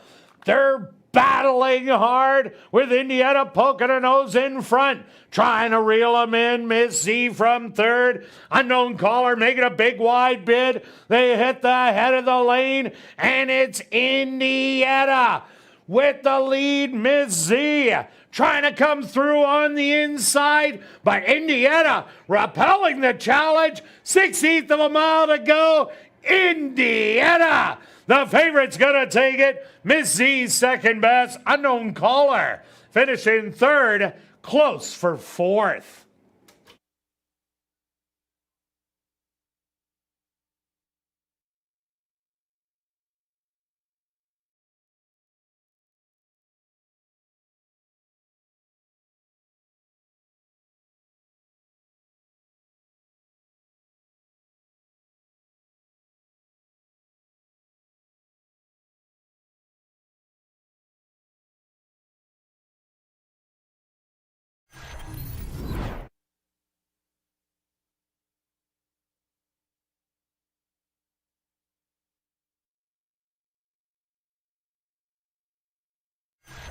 The Stewarts are posted number 1, Indiana, as a race winner. 2nd goes to number 3, Miss Z.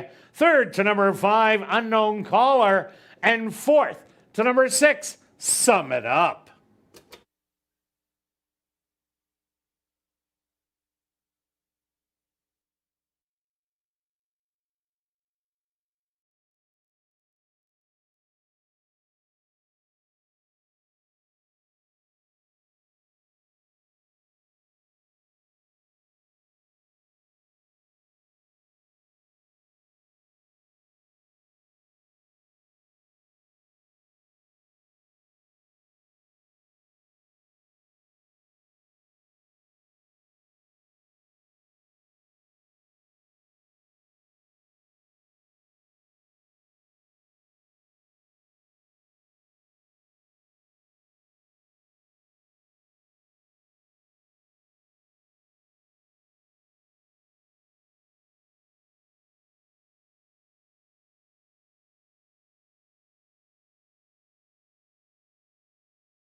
Now entering the winner's enclosure, the official winner of the Shelley Brown Memorial, that's number 2, Indiana. Indiana is a Chestnut mare, 6 years old, by Numani. Out of the mare Alouetta by Harbor the Gold. owned by P-Dub Racing, trained by Steve Keplin Jr., and ridden to victory by Sven Balro.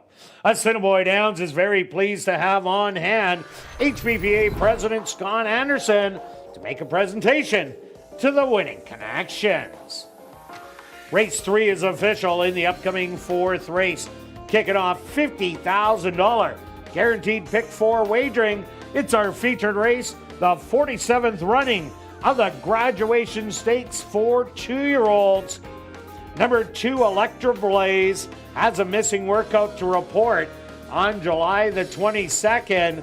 4 furlongs, 53-2 breezing over a fast racetrack. Scratch number 4, today's agenda.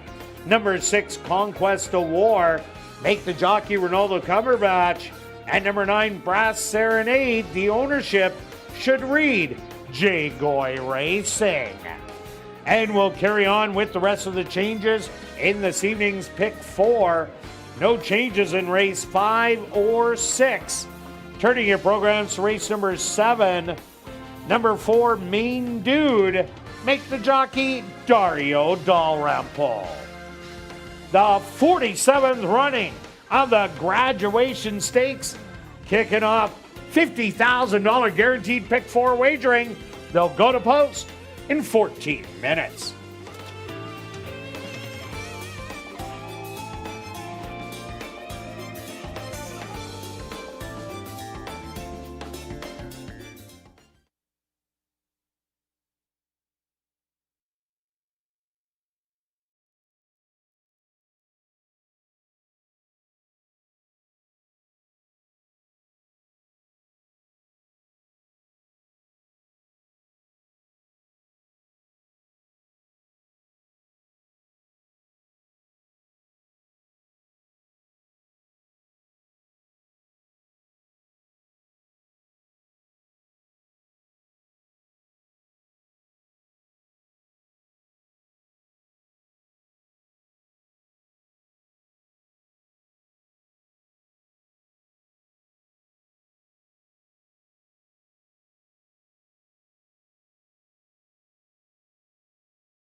And ladies and gentlemen, one more time, we've drawn our VIP fan of the night, Darcy Blackburn. Darcy Blackburn, you're our VIP fan of the night. You have 10 minutes to report to guest services on the main floor, South End. And a reminder to get your 50-50 tickets. The jackpot, $800 and growing. You can get your tickets at guest services, the VLT cashier, from the roaming sellers, or just go online at 5050.asdowns.com. The draw is at 10 p.m. tonight, and proceeds do support Final Furlong and the Winners Foundation. And take note, you do not need to be present to win. Check asdowns.com for the winning number.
Ladies and gentlemen, turning your programs back to race 3, we had a claim to report.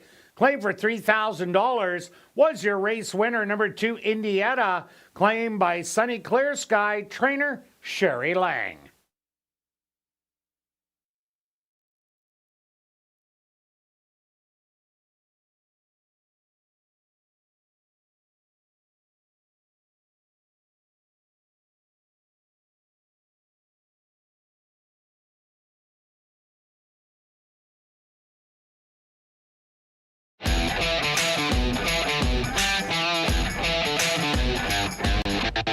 And welcome back down paddock for race number 4, our featured race, the 47th running of the Graduation Stakes for 2-year-olds. They're going to go 5 furlongs for $50,000. Number 2, Electra Blaze, a missing workout, July 22nd, 53-2 breezing over a fast racetrack. Scratch the 4, today's agenda.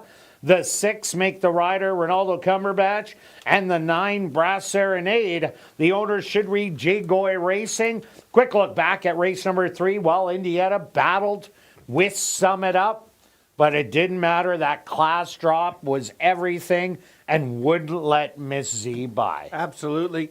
5.5, I think, also helped a little bit, too, as she was getting a little tired. But another good horse race. How about this, Wes? We've got 9 2-year-olds. All the owners and trainers are excited about, do they have a superstar in the making? Well, we're about to find out in about 7 minutes. Yeah. That's why exciting in a big stake race. Let's start with the 1. Both of our top selections. I'm basing it on the morning workouts, especially that last one at 47-4, breezing from the gate. Runs back to that. She's going to be on or near the lead. And then 3 back, another nice race at 48-3. Very steady, works every 6 or 7 days. So this is my top pick. And 3 half siblings, one a 2-time winner of $84,000, a 7-time winner of just under $200,000, and a 5-time winner of just under $200,000. The 2 Electra Blaze. Edison was a road horse, 4 wins, $200,000. Susie Marie, the mom, was a maiden. This is a first foal. Does have a decent work coming in 37, breezing out of the gate, that late workout, but not getting any action on the board. Yeah, let's talk about the 3.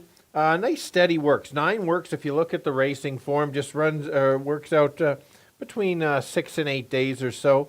Nothing flashy, but steady. I do like that. I think she's in shape to run a nice race. The dad, 6 wins, $1.3 million. The mom, 1 win, $50,000. 2 full siblings, a maiden and unstarted, and 3 half siblings, maiden, unstarted, and a 3-time winner of $62K. The 5 Express Zip. The dad, 4 wins, $700,000, all at a route. The mom, unstarted.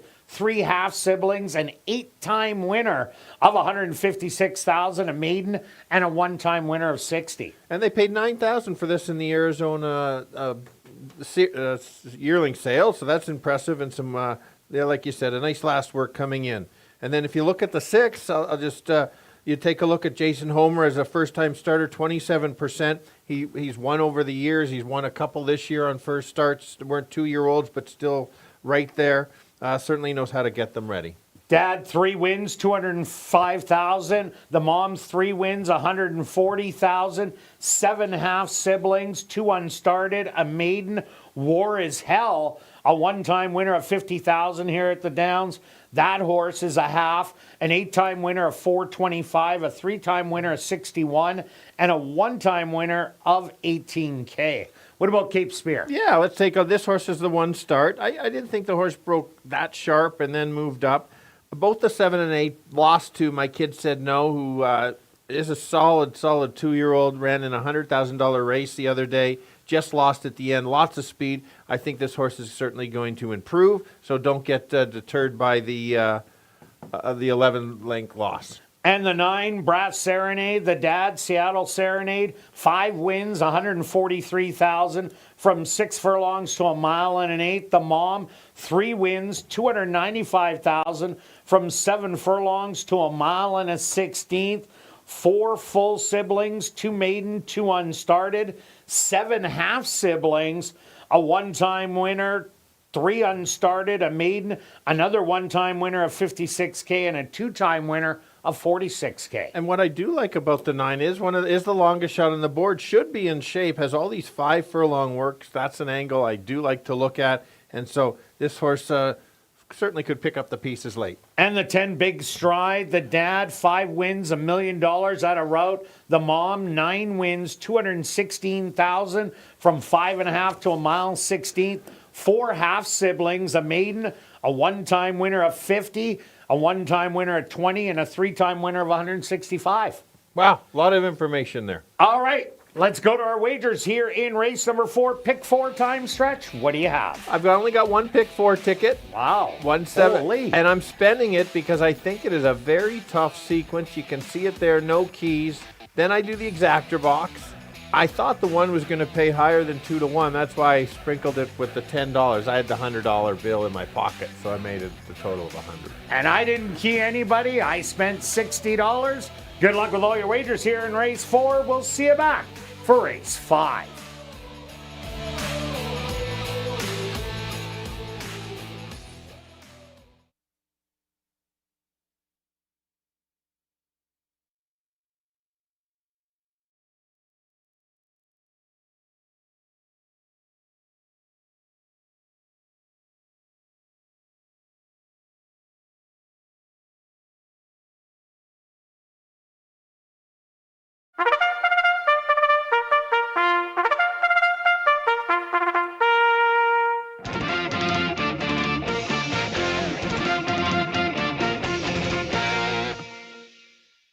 Assiniboia Downs is proud to present our featured race here in race 4. It's the 47th running of the graduation stakes for 2-year-olds. They're going to go 5 furlongs for $50,000.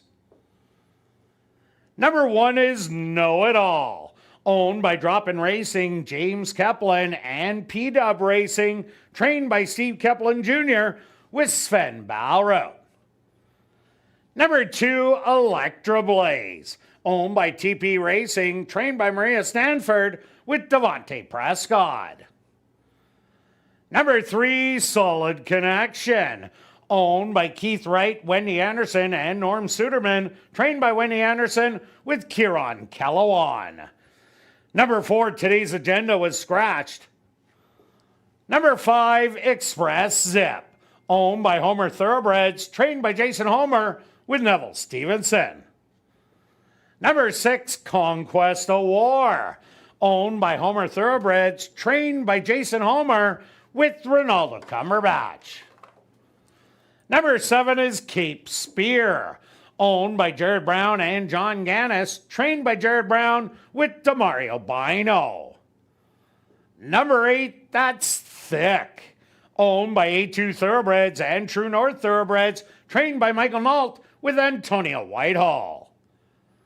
Number 9, Brass Serenade, owned by Jay Goy Racing, trained by Carl Anderson with Rashawn Brewster. And number 10 is Big Stride, owned by Joe Schumer, trained by Eugene Burns with Siobhan Townsend. The 47th running of the graduation stakes, kicking off $50,000 guaranteed pick 4 wagering. They'll go to post in approximately 4 minutes.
Right, the 2-year-old's going 5 furlongs in a stake race. There could be a special one coming out of this race. Wide open because only a couple have started. I'm going to start with the 1, taking a lot of early money, probably because it's looked good in the morning. Good workouts in the morning. If that translates to the evening, watch out. He could be special. The other ones that have run, let's take a look at the 7. First start, okay, first start, ran against a very good horse, wasn't going to beat her that day, but it should improve after that effort. And then the 8, same thing, can show a lot of speed, might be the one that they have to catch. So let's go 1, 7, and 8. Kirt? Yeah, Stretch, that workout stood out to me, the last one, 47-4 out of the gate. I like that the family, there's 3 half-siblings, and all of them have won at the big tracks.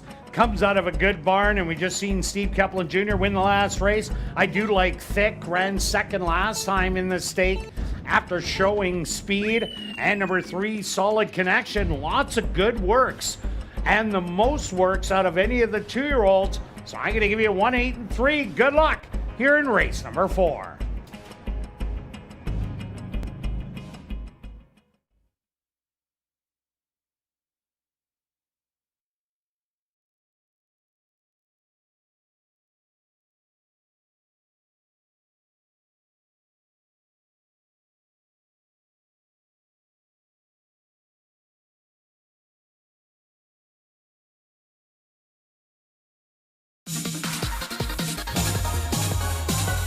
It's post time. Huh.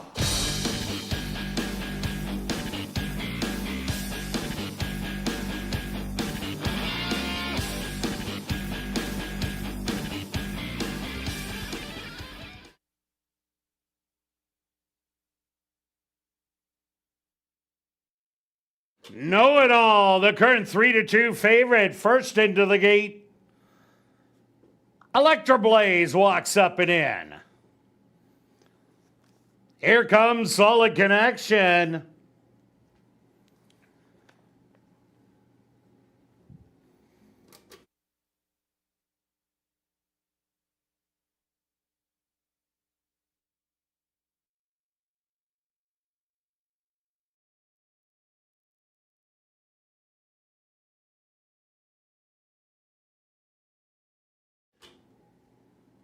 Express Zip up and in.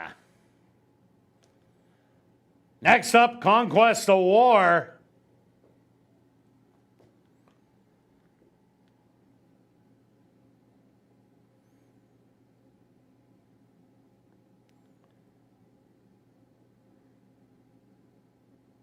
Cape Spear ready to go in. Here comes Thick. Just 2 left to load. Brass Serenade.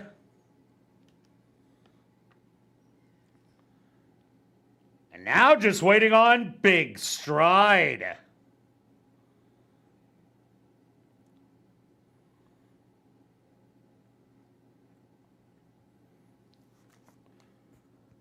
The 2-year-olds are set. They're at the post. And they're off in the 47th running of the Graduation Stakes. Off slowly was Solid Connection.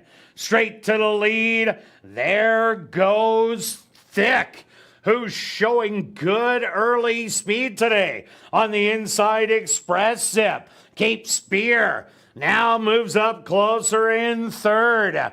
A gap of 4 lengths back. Solid Connection starting to roll on the outside. In between horses, Big Stride and Know It All hugging the rail. Opening quarter, 24 seconds. And Thick has controlled early and shoots out of the turn with the lead by 5. Back in second, Cape Spear. On the outside, Solid Connection coming with a big late run. Solid Connection is going to take the 47th running of the Graduation. Thick is going to run second, third to Cape Spear.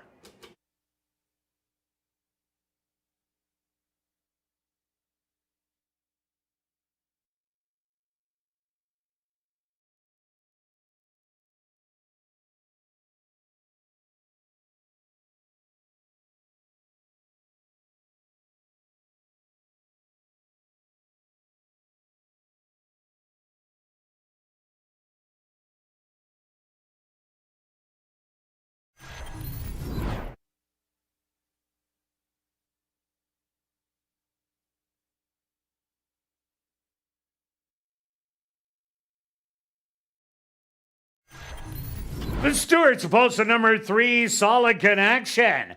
As your race winner, second goes to number 8, Thick. Third to number 7, Cape Spear. And fourth to number 10, Big Stride. They went the opening quarter 24 seconds. The half 48-1. Time for the 5 furlongs. 101-1.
Now entering the winner's enclosure, the official winner of the 47th running of the Graduation Stakes.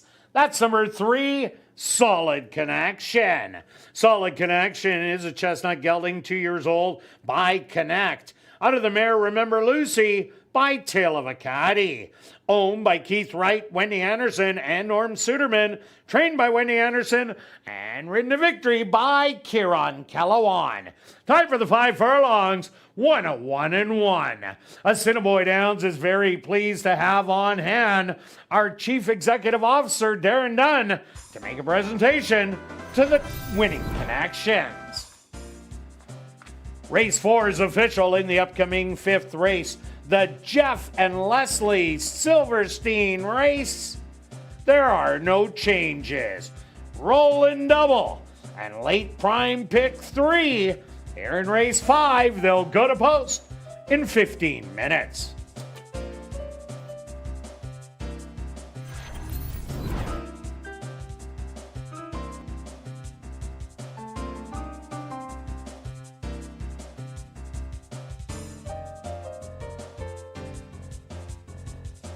And be sure to get your entry in for the $10,000 Lucky Long Shot draw. It'll be made after race 5, and if your name is drawn and the horse with the highest odds wins the last race, you're going to spin the Lucky Long Shot wheel to win up to $10,000 in cash. And also make Tuesday nights your family night here at Assiniboia Downs. Join us every Tuesday in August for free family fun. Kids can enjoy bouncy castles, face painting, and live entertainment. The fun all starts at 6 p.m.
And welcome back down the paddock for race number 5. We have an allowance optional 12.5 claimer for the girls, 3 and up. They're going to go 7.5 furlongs. Quick look back at race number 8. Well, Antonio Whitehall showed a lot more speed without My Kids Said No in there.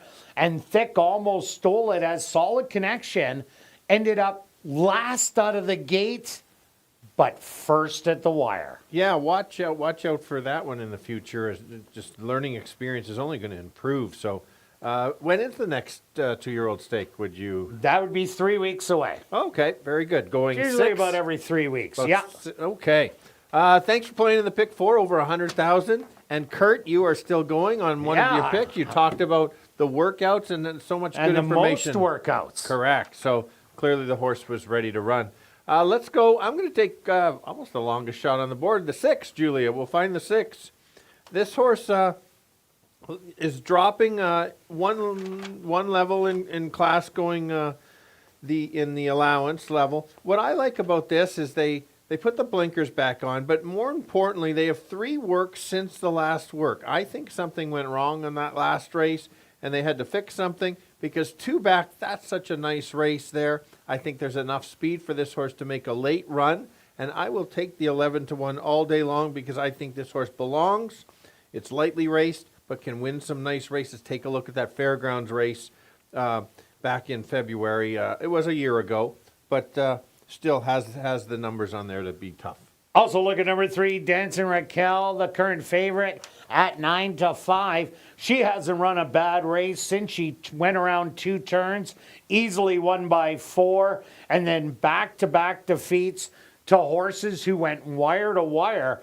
The 2 has speed, the 5 and the 7 all have speed in here, so that should bode well for Dancing Raquel, who has tactical speed to sit right in behind him. Yeah, if it gets that good trip, you're right. Certainly be tough. Let's go to another long shot. The one horse 6-1. Careful likes to run a lot of seconds, but I talked about this horse on ASD Live. The horse, the last time she ran, she won, but actually a few points lower than her other races. So seeing that, is as much as she does like to run second, I think she's just losing to some better horses. She needs the trip. Maybe that win gets her ready to run another big race. Certainly can be there. She has lost, but not by many lengths to the 2. So couldn't leave the 1 off the ticket. Yeah, that's the other horse I like, number 2. She's My Niece. Back-to-back convincing wins. Beat Peterson Landing, as you said, 2 outs ago, going 7 furlongs. And last time out, battled for the lead. It wasn't quite a battle, as they only went 49-3 to the half, and then easily drew off to win by 5. Now jumps up 2 notches here to the allowance level. But just the way she's running right now, I think she has a big shot. Yeah, let's go to the outside. The 7 horse. This horse almost made my top 3. 2 back, went right to the lead, going 7 furlongs. Got the rail and beat, in fact, your top selection in here. Then last time out was on the outside, or inside, and an even stalking effort. Wasn't going to get the lead with the speed that was in there, but certainly always in the mix. Doesn't run the distance that often, so it's a bit of a guess. Yeah, and going the extra half a furlong, going from inside to outside, that's why she's not in my top 3 in here. Also look at number 5, Peyton's Indian. Ran against Blue Spirit and Dancing Raquel, had the 1 hole, and wasn't really sent that day after the lead. Just kind of did a little bit of the chasing role and ran really well, only beaten by 2 3/4. The previous race, To Get My Drift, for 10,000. That was an awesome effort, stalking and almost getting there, and then beating up at the $7,500 level. This is a horse to definitely chase after if they're going to give you 5-1 or more. Correct, yes. Let's look at the 4 is the current long shot right now. 1 big last time. Did surprise me a little bit last time, but very good ride by Antonio. Now, Rashad Knights jumps in the tack. This horse is one of the closers, and like I mentioned, I think there's enough speed to potentially set this horse up to maybe make a late run. Certainly belongs. We've got 7 horses. We've talked about a lot of good things. I think they all have a shot. Oh, they definitely do. It's going to all work out to who gets the best trip. All right, let's go to our wagers here in race 5. Stretch, what do you have? Just a small bet, 10 win on the 6, just in case he doesn't get there. I doubled up my place bet, and 12-1 is great value, I think, on that horse. That is huge value. I'm going after the tractor. I'm going to take the 2-3-2-3 with the 1, 5, 6, and 7. That's $8. And then I'm going to do the wedge 2-3 with 1, 5, 6, 7 with 2-3 for a total of $16. Good luck with all your wagers here in race 5. We'll see you back for race 6.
The horses are on the track for race number 5, the Jeff and Leslie Silverstein race. They're going to go 7.5 furlongs for $17,000.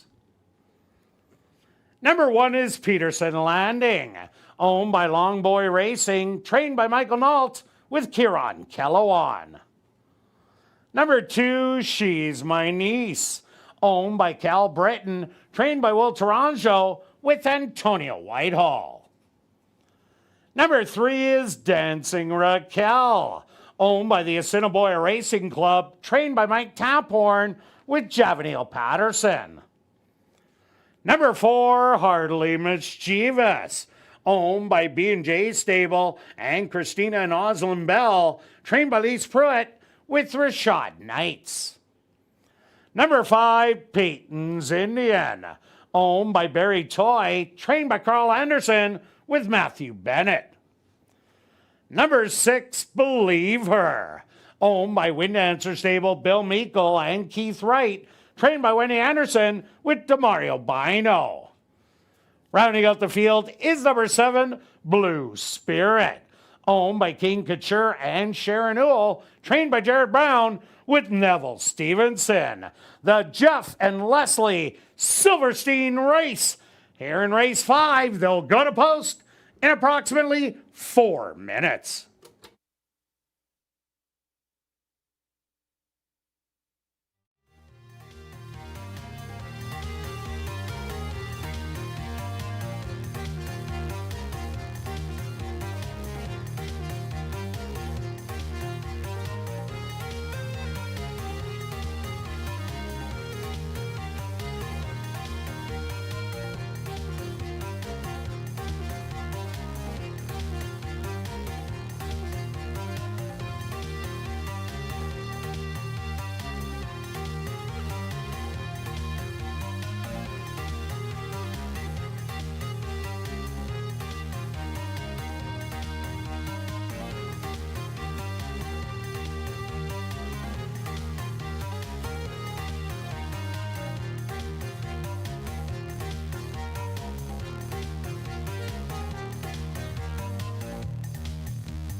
the girls going 7.5 furlongs, which means they're going to go past the finish line twice.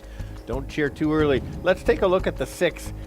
She's going to be near the back. She's not going to be on the lead. She's going to wait, let the race develop, and try to make a late run. She has a nice closing kick. So if she's ready to go with those workouts as she is, you're going to get paid at 11-1. Let's go to the rail horse, the 1. This horse has run a lot of seconds, but last time out got the good trip and took over late.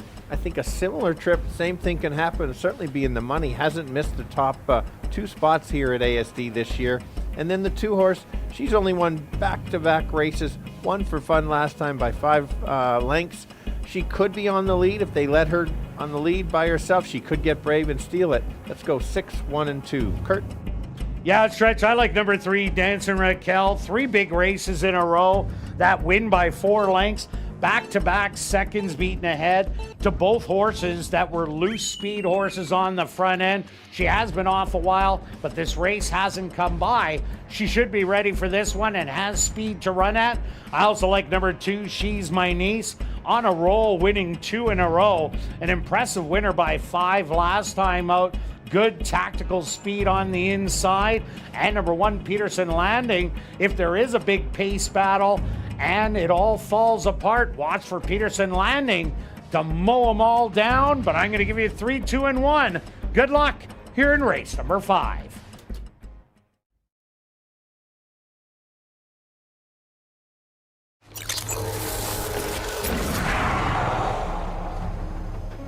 It's now 2 minutes to post time at ASD.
It's post time.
Peterson Landing, the first one into the starting gate.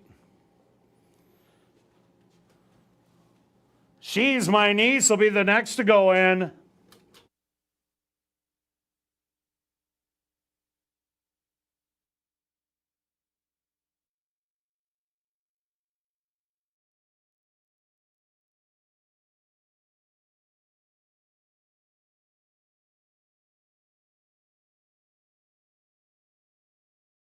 Dancing Raquel, the 8-5 favorite, is in.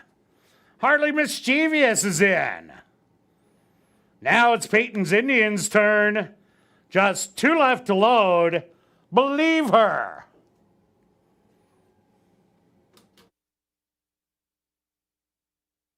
And now just waiting on Blue Spirit to the outside.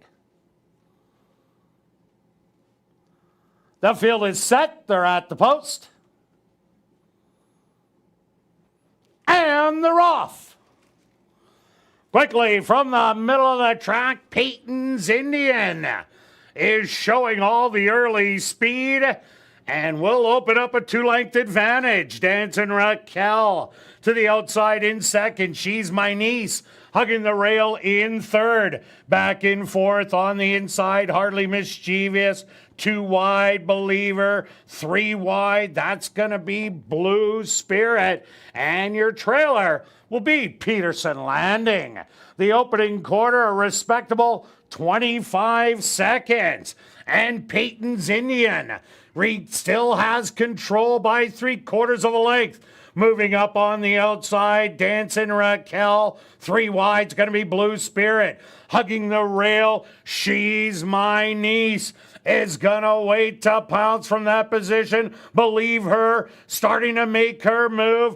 Back to the trailers, Hardly Mischievous and Peterson Landing the half. 48-4. It's still Peyton's Indian. But on the inside, there goes She's My Niece, who hasn't even unleashed her run yet.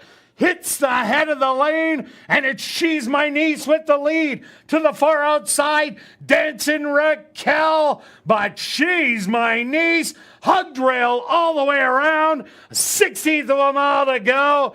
It's all She's My Niece. Dancing Raquel in second. Peterson Landing rallied for third. Fourth, Hardly Mischievous.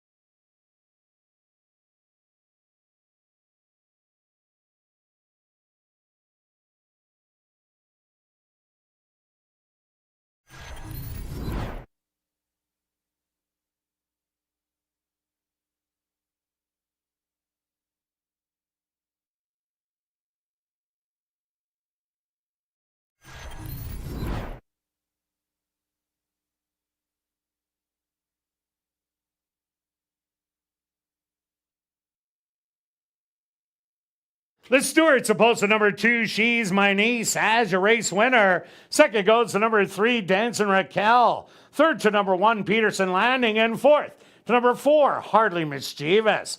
They went the opening quarter 25 seconds. The half 48-4. 6 furlongs, 114-1. 7 furlongs, 127.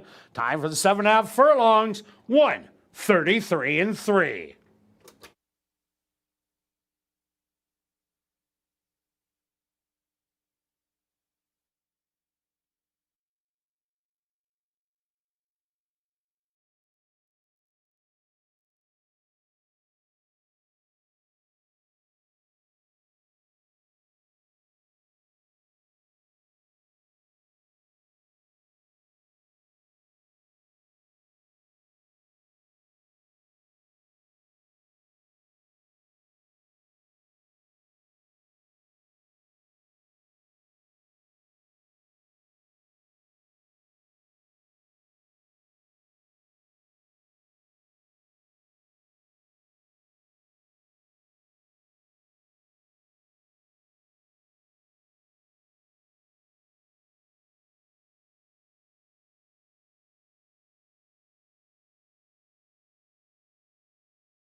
Now entering the winner's enclosure, the official winner of the Jess and Leslie Silverstein race.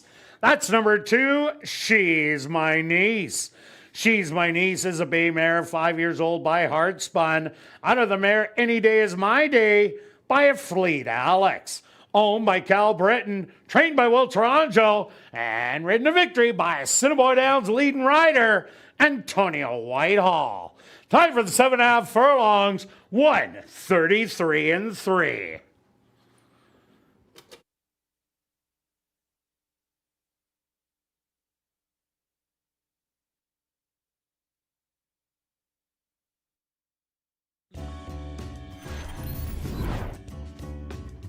Race 5 is official in the upcoming 6 race. The Puzzles Underground across the board. Kicking off classic high 5 wagering. There are no changes, but there is a classic high 5 carryover of $4,520. Post time for race number 6, 14 minutes away.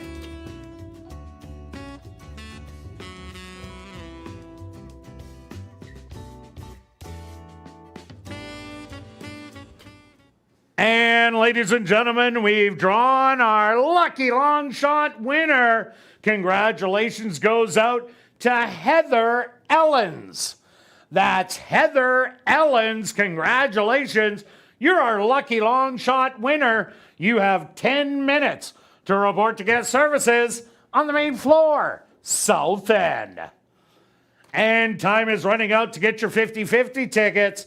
The jackpot, $1,660 and still growing. You can get your tickets from guest services, the VLT cashier's cage, from the roaming 50-50 ticket seller, or just go online at 5050.asdowns.com. Sales will close at 9:50 p.m., a little over 18 minutes away. You don't want to miss out. And be sure to mark your calendars for Monday, August 24th. The Wiener Dog races are back, featuring dozens of adorable wiener dogs racing down the racetrack in a fan favorite event that you won't want to miss.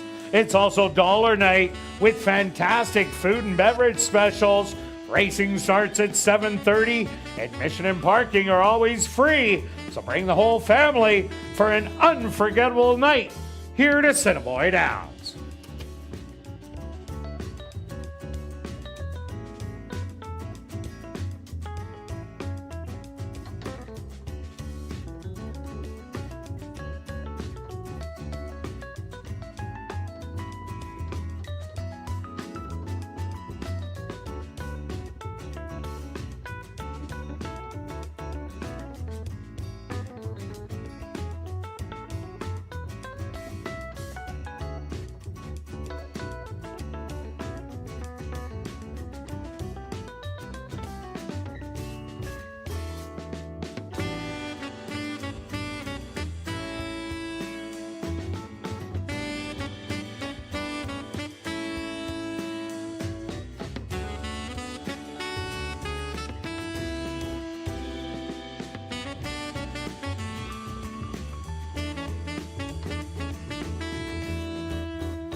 And welcome back down the paddock for race number 6. We have a $5,500 claimer for 3-year-olds and up. They're going to go the mile.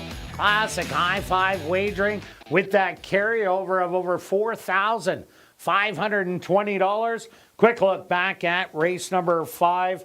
Well, Stretch, if you had a big win bet on She's My Niece, the way that we've watched races, I made it in my race call, sitting at the 3 furlongs out, a mitt full of horse just waiting, hugged the rail, and made it look way too easy. Yeah, it put the horse set up for the win and opened up and best horse in the race? Maybe not, but it had the best Well, trip. in the end, it looked like a superstar compared to the rest of them. Yes. But definitely, if he would have had to go outside, would have really had to work for it. Yeah, for sure. Okay, let's keep it going, and you are... Alive in both. Yes, that's exciting. Glad we're partners in this. This is working out well Sounds for me. great. Let's start with the I 9. cut you in all the time, buddy. No problem. Let's start with the 9 on the outside. Appreciate that. This horse backed him last time.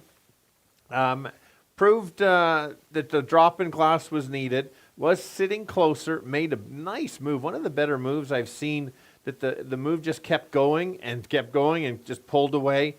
The horse has the talent. Just can't get too far back. We've seen that you kind of got to be. You can't trail the field today. No, but that was such an impressive move. Started the move just at about 3.5 furlongs and just was on the outside, and you knew he was blowing by everybody. I went to number 6, Jack Spring Break. Ran a good second last time out. Got trapped near the back, was wide. Lost to Magic Tiger, who has also taken the drop from the allowance level. But what I like about Jack Spring Break is he missed the 7,500 and now jumps into the 5,500. That's a little reminiscence of Indietta earlier on in the card that he ended up hitting the winner's circle with. That's why I like Jack Spring Break. Yeah, it makes sense for sure. It certainly has the form or the races to back. Let's take a look at the 2 horse getting the 1 and 2. The 1 is 20 to 1. The 2 is 12 to 1. But take a look at the betting board. You're getting 3 to 1. Don't like the price at 3 to 1, but we've got to make note. Maybe the horse will go up in price. The 1 and 2 tied back on March 26th at Turf Paradise. And then the 2 kept on winning another race, and then some pretty good races, including that Wyoming race on June 27th.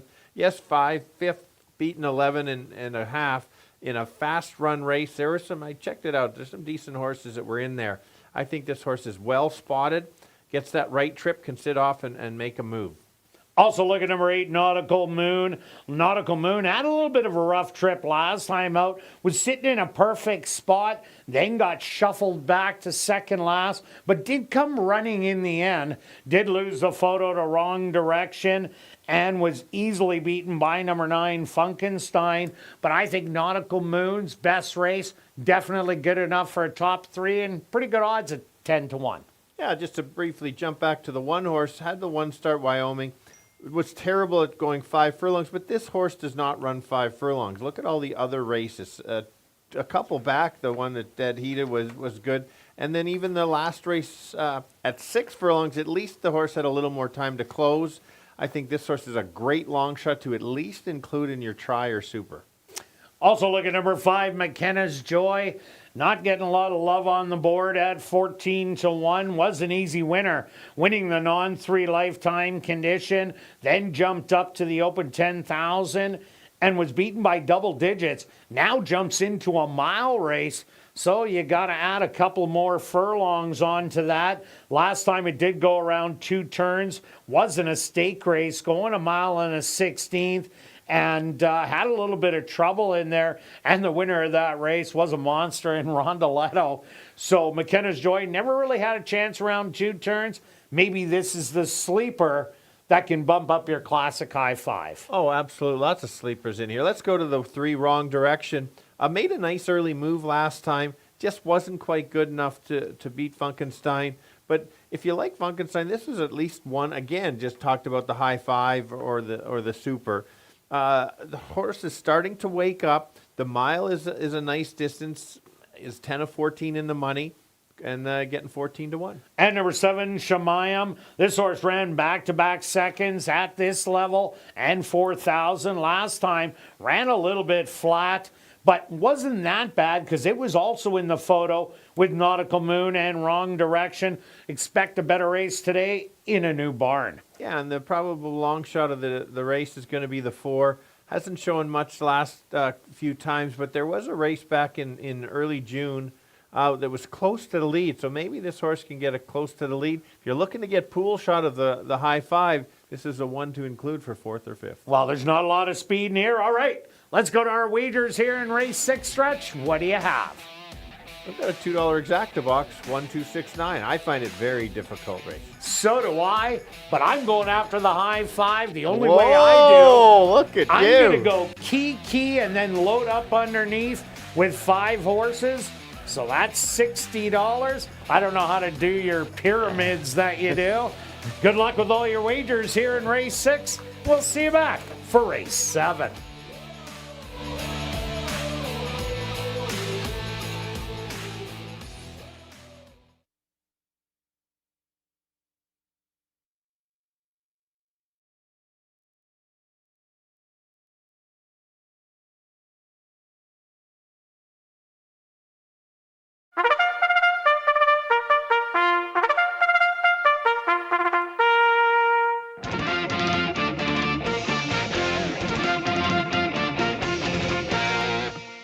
The horses are on the track for race number 6. The Puzzles Underground across the board. They're going to go 1 mile for $13,200. Number 1 is Sarge's Sermon, owned by Upendranath Ganala and Purple Rose Ranch, trained by Mike Pierce with Christopher Mamdeen. Number 2 is Out of Kumado, owned by Upendranath Ganala and Purple Rose Ranch, trained by Mike Pierce with Antonia Whitehall. Number 3 is Wrong Direction, owned by Kenneth Lee Gardepee, trained by Tom Gardepee Jr. with Tyrone Nelson.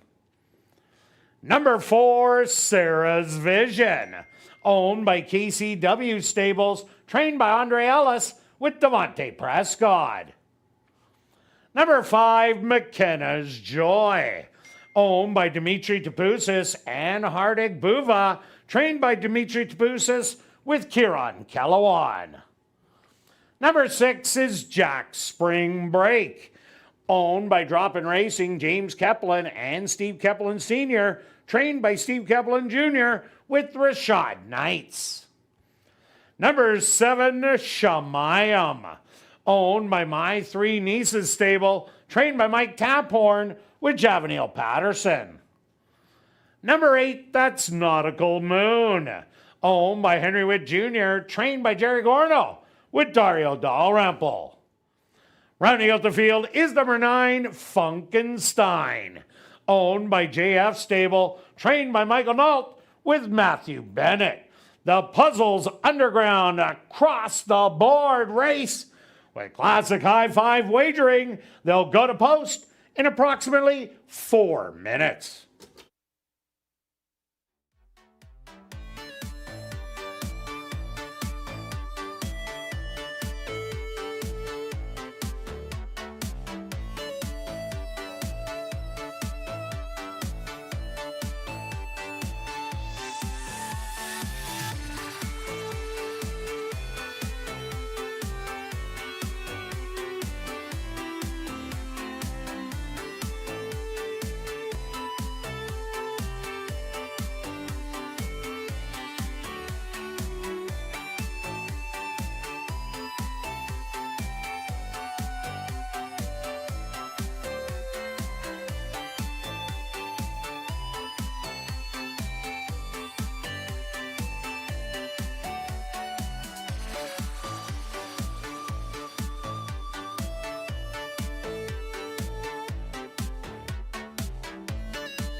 go. The boys going a mile, which is 8 furlongs. A bit of a run to the first turn, and then they're going to go all the way around. Let's start with the outside horse, the 9. Crushed a similar field last time by 6 lengths. Sits close, can make that similar move. Is a little bit better than these when he runs his top race. Others to consider is the 2 horse. 12-1 morning line at 5-2. Don't like the price, but had to include this horse. There's some very nice races on his form. Certainly can win with his top effort. And then the 6 horse is the favorite. You could include it, but let's talk about a long shot. The 1 horse at 18-1. The 1 and 2 tied or dead heated a few races back. So why not give that horse a shot? But I will give a 9-2-6. Add the 1. Kirt? Yeah, Stretch, I did take the 6 on top, Jack Spring Break. There's nobody else in this race that would be competitive at the first level allowance, and the 6 has won it. This horse is taking the drop after running second for 10,000, missing 7,500, going into this 5,500. I think it's the one to beat. I also like number 9, Funkenstein. Looked absolutely amazing. What a move last time on the outside. Just blew the doors off him. And it was this same level, 5,500. So has to get a lot of respect. My long shot is number 8, Nautical Moon. Currently $18 or 18-1 on the board. Sat 4th in a good position. Got pushed back and then re-rallied to almost get the photo for 3rd. But I'm going to give you a 6, 9, and 8. Good luck here in race number 6.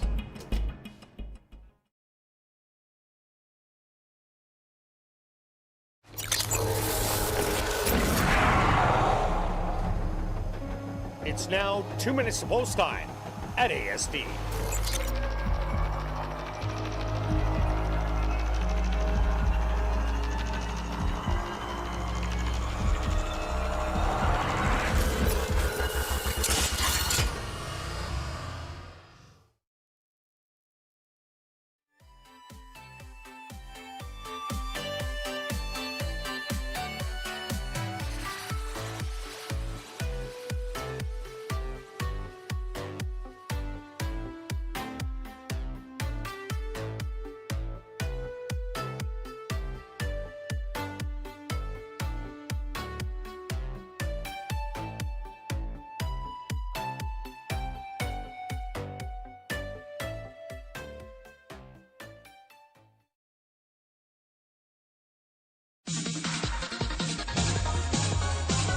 It's post time.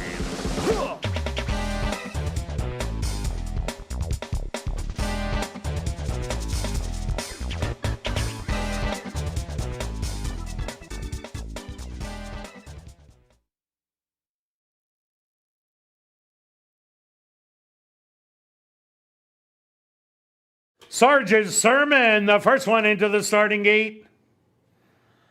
Out of Kimado. Also is in. Here comes Wrong Direction.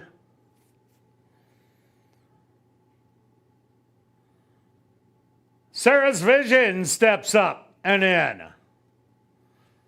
Next up, McKenna's Joy.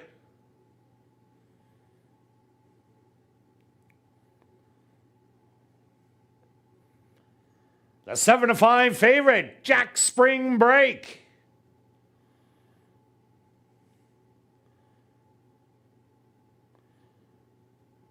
Shamayam walks in. Just 2 left to load. Nautical Moon.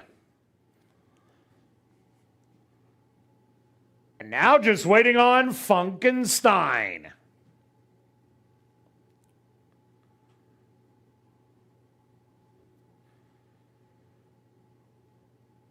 They're all set. They're at the post.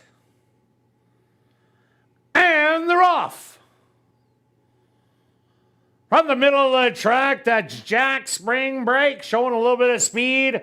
But Sarge's Sermon on the inside is going to get the early lead. But now Jack Spring Break sprints on by, and we'll take it. Sarge's Sermon back to second. Out of Kimado, third on the outside. Nautical Moon running 4 wide. In between horses, wrong direction. The opening quarter, 25-2. Sarah's Vision back in 6th. McKenna's Joy 7th. And your trailers are going to be Shemayim and Funkenstein. Right to the engine, Jack Spring Break on the inside, Sergeant Sermon. Keeping it honest. Settled on the outside in 3rd, Nautical Moon with the wide trip. In between horses, wrong direction. Out of Kamado. Then it's back to Sarah's Vision. McKenna's Joy starting to move up. Funkenstein and Shemayim. They have 49-3. And Jack Spring Break now takes the lead by a length.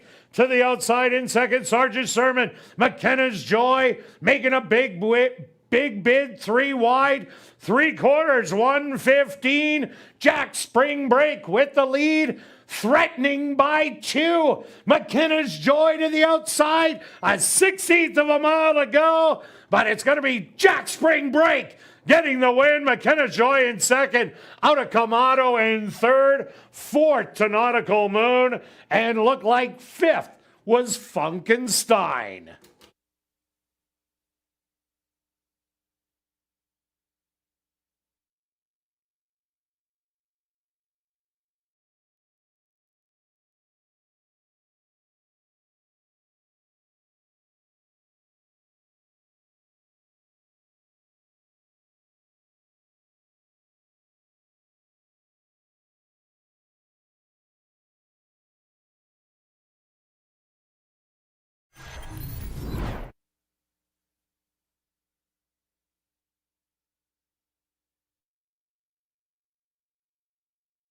The Stewart's supposed to number 6, Jack Spring Break, as your race winner. 2nd goes to number 5, McKenna's Joy.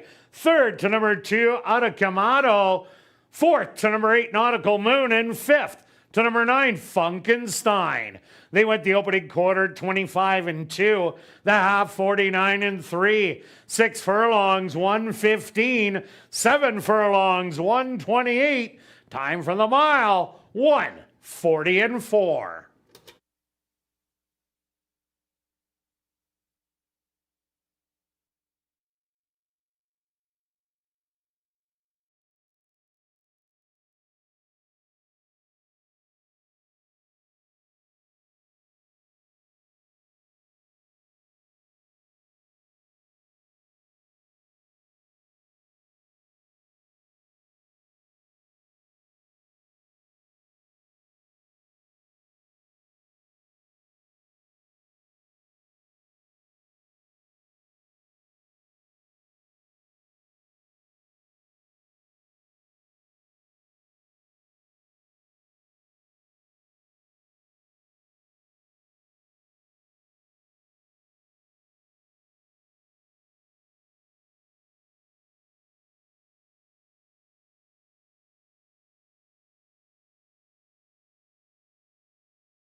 Now entering the winner's enclosure, the official winner of the Puzzles Underground Across the Board race.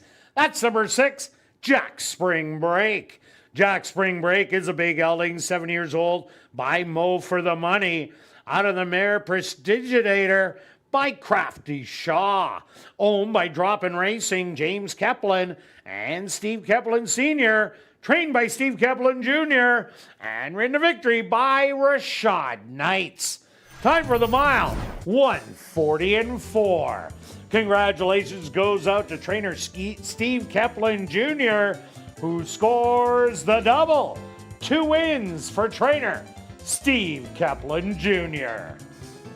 Race 6 is official in our upcoming 7th race. Our VIP Fan of the Night race, number 4, Main Dude. The jockey should read Dario Dalrymple. Classic high five wagering. Here in race 7, they'll go to post in 14 minutes.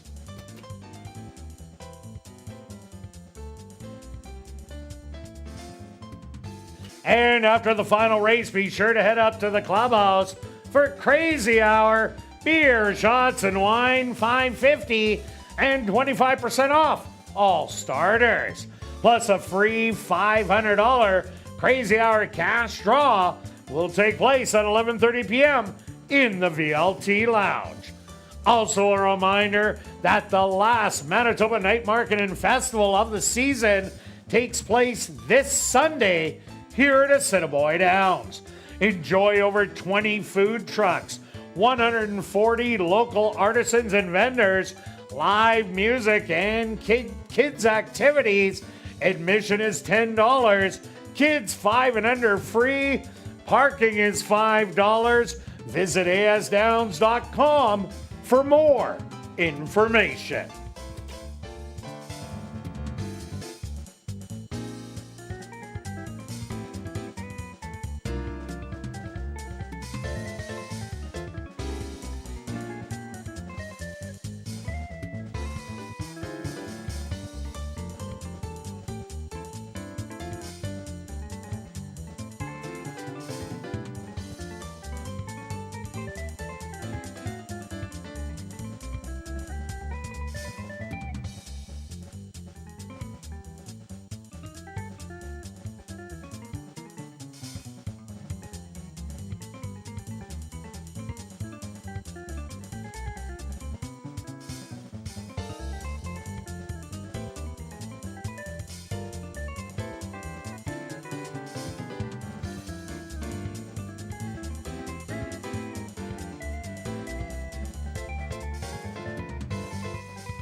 Ladies and gentlemen, turning your programs back to race number 6, we had 2 claims to report.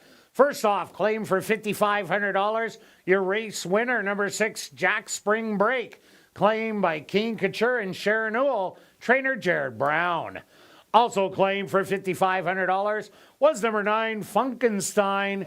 Claimed by Wind Answer Stable and Norm Suderman, trainer Wendy Anderson.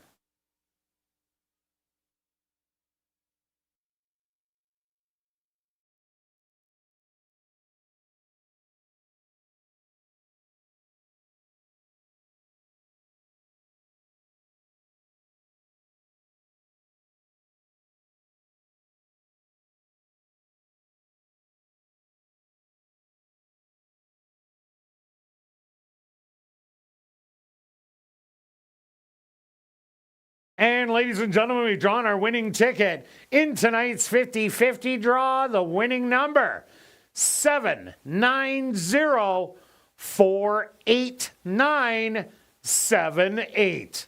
Once again, the winning ticket in tonight's 50-50 draw, 790-48978. Congratulations, you won $905. If you are on hand, please report to guest services on the main floor, south end.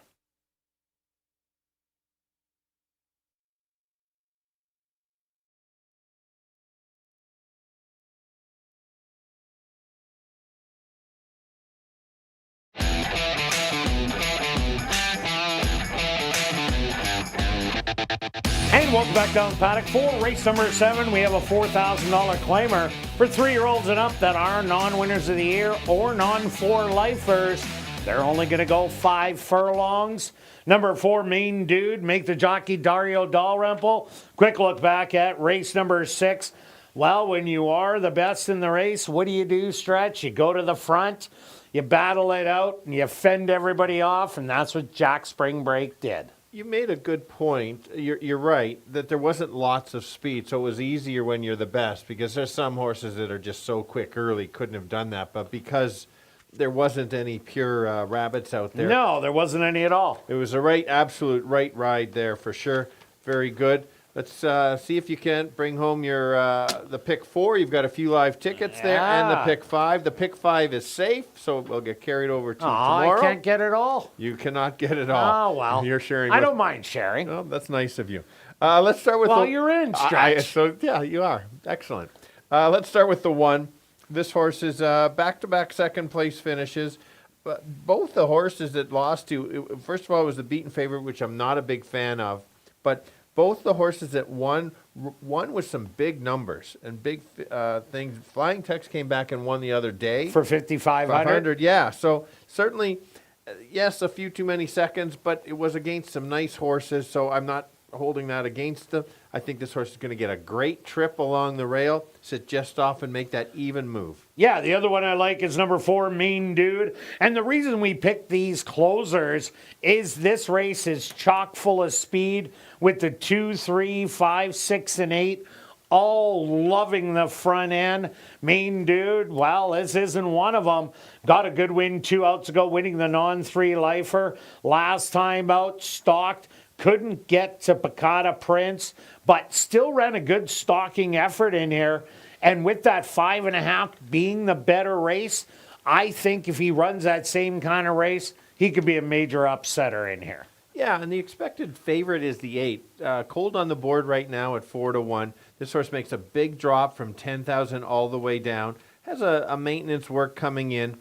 This horse has speed. They're only going 5. Hasn't won at the distance, but has been running tougher. So outside speed, I think, is okay in this case, because if somebody else goes, this horse doesn't have to get trapped on the rail and try to keep up. Could sit just off and try to make that outside move. Yeah, that June 1st race, that would win this for Rags Royal Prince. Also take a look at number 2, Darn Quick.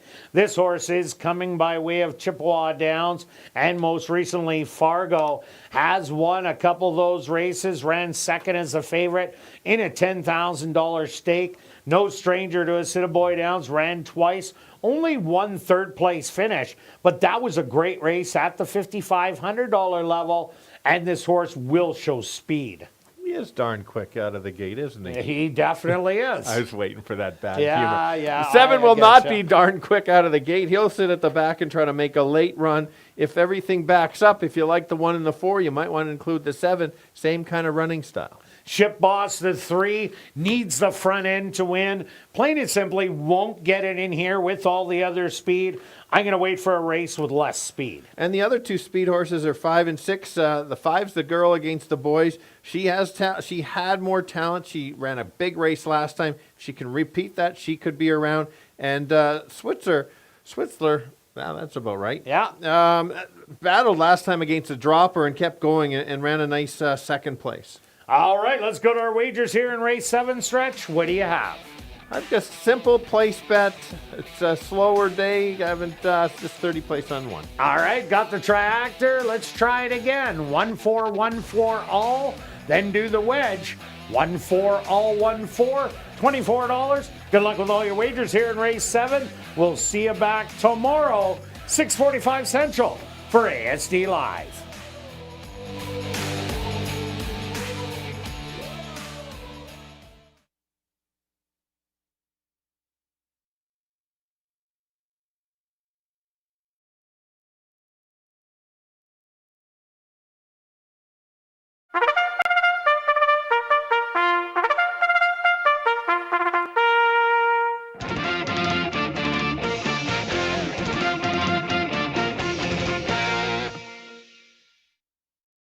The horses are on the track for race number 7, our VIP Fan of the Night race.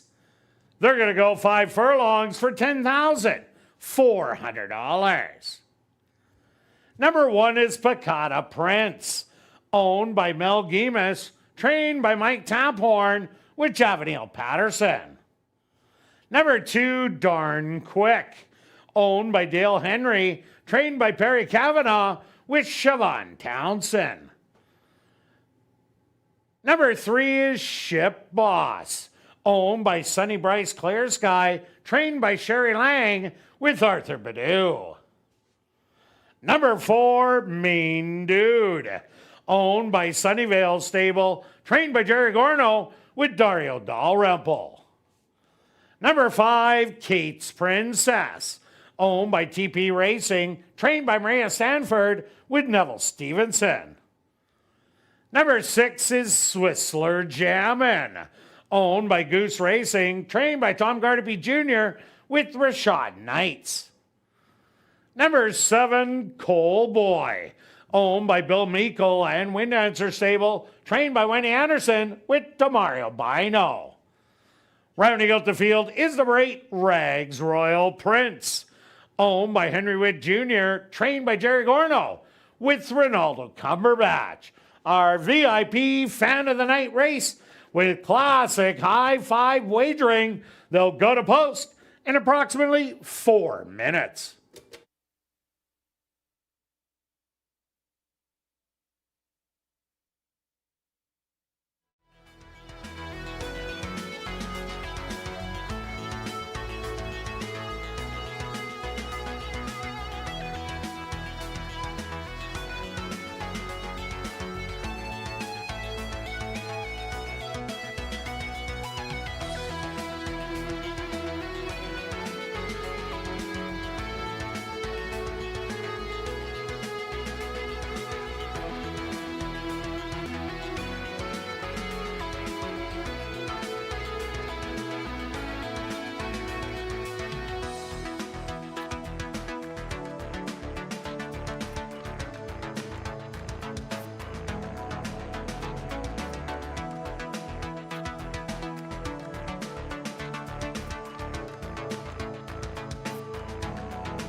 Closing out the night with a quick one, only 5 furlongs. It's going to be very fast early. I'm going to take a couple of the horses that are going to sit just off. Let's start with the 1. This horse is sitting on a win, has run a back-to-back very nice races. Probably sitting 3rd or 4th at the start and try to make a late run. The speed of the speed is the 8. He's got the back class. It's just a matter of it's still interested in running. If he gets the lead, he could be tough to beat. And one of the longer shots is the 4. Another one that won't be near the lead, but will make a late close and pick up the pieces late to make it pay. 1, 8, and 4. Kirt. Yeah, Stretch, I'm with you with number 1, Bacata Prince. This horse should be sitting perfect in this race as the 2, 3, 5, 6, and 8 all or need the lead types. If there is a pace battle on the front, watch for Bacata Prince with that inside stalking draw to run absolutely huge. I also like number 4, Mean Dude. Another closer in here. Will be sitting back and waiting, but if that duel emerges, watch for this horse to be flying at him. And the 8, Rags Royal Prince. If this horse comes with that race on June 1st, where the horse made the front end and got caught in a $10,000 claimer, this horse won't get caught today if he does clear. So I'm going to give you a 1, 4, and 8. Good luck here in race number 7.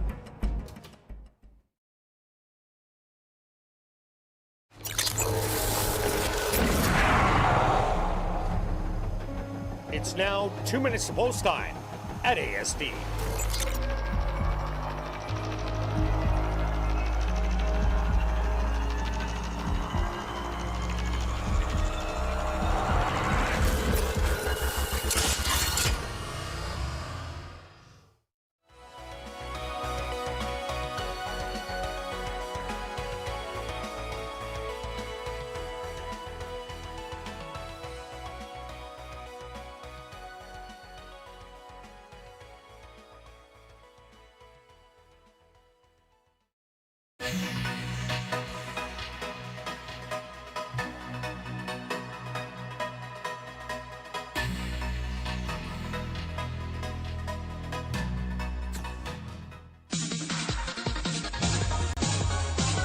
It's post time.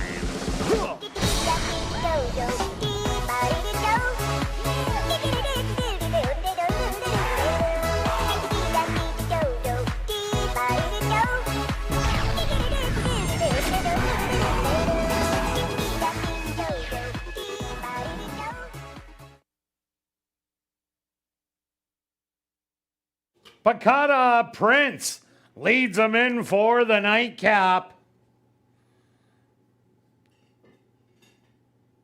Darn Quick walks up and in.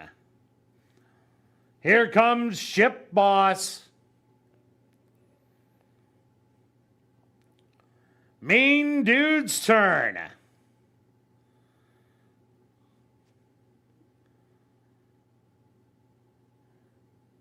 Here comes the mare, Kate's Princess.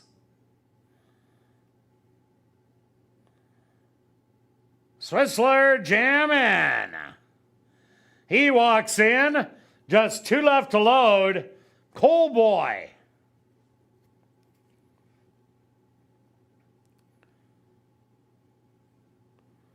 Now just waiting on the 5-2 favorite, Rags Royal Prince. They're all set. They're at the post. And they're off. Breaking slow was Coal Boy. Hard ridden on the inside, Darn Quick. Going out to get the lead with Ship Boss 2 wide. Rags Royal Prince will settle back in 3rd with Swissler jamming in 4th.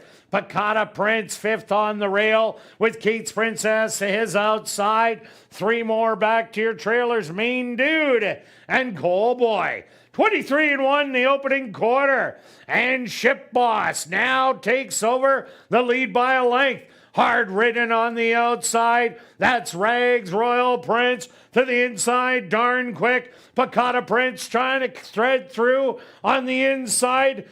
It's just a short lead on the inside by Darn Quick. Bacata Prince in between horses. 3 wide. Swissler's jamming. Bacata Prince. Swissler's jamming on the outside. Looks like Bacata Prince got it. Swissler's jamming in 2nd. 3rd's going to go to Coal Boy.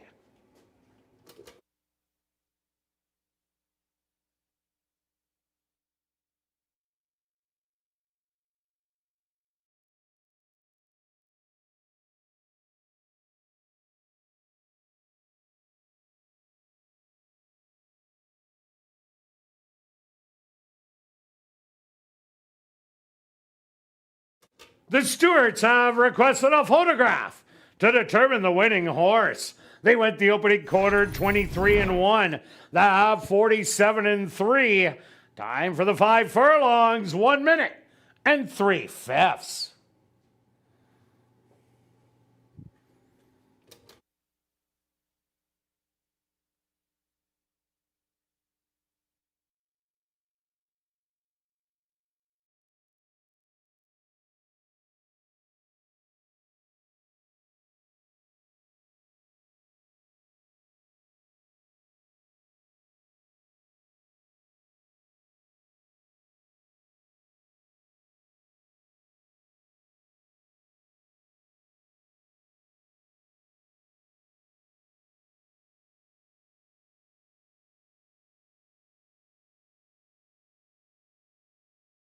Results of the photo show the winner number 1, Pakata Prince.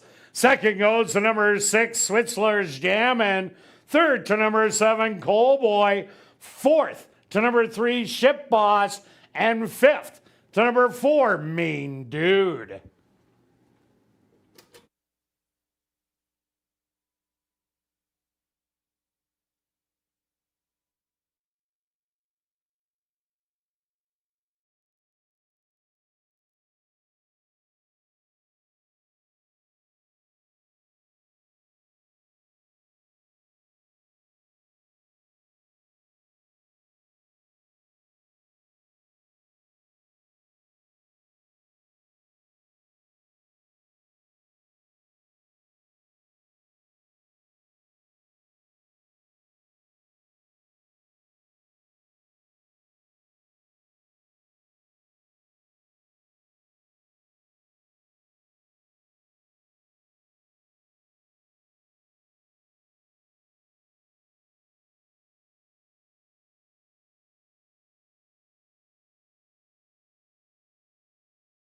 Now entering the winner's enclosure,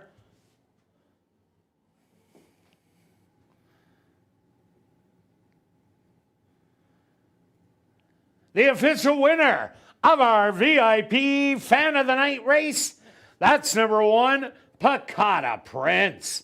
Pakata Prince is a big gelding, 5 years old, by Munnings, out of the mare Ghost Jumper by Ghost Zapper. Owned by Mel Gemus, trained by Mike Taphorn, and ridden to victory by Javanil Patterson. Time for the 5 furlongs, 1 minute and 3/5.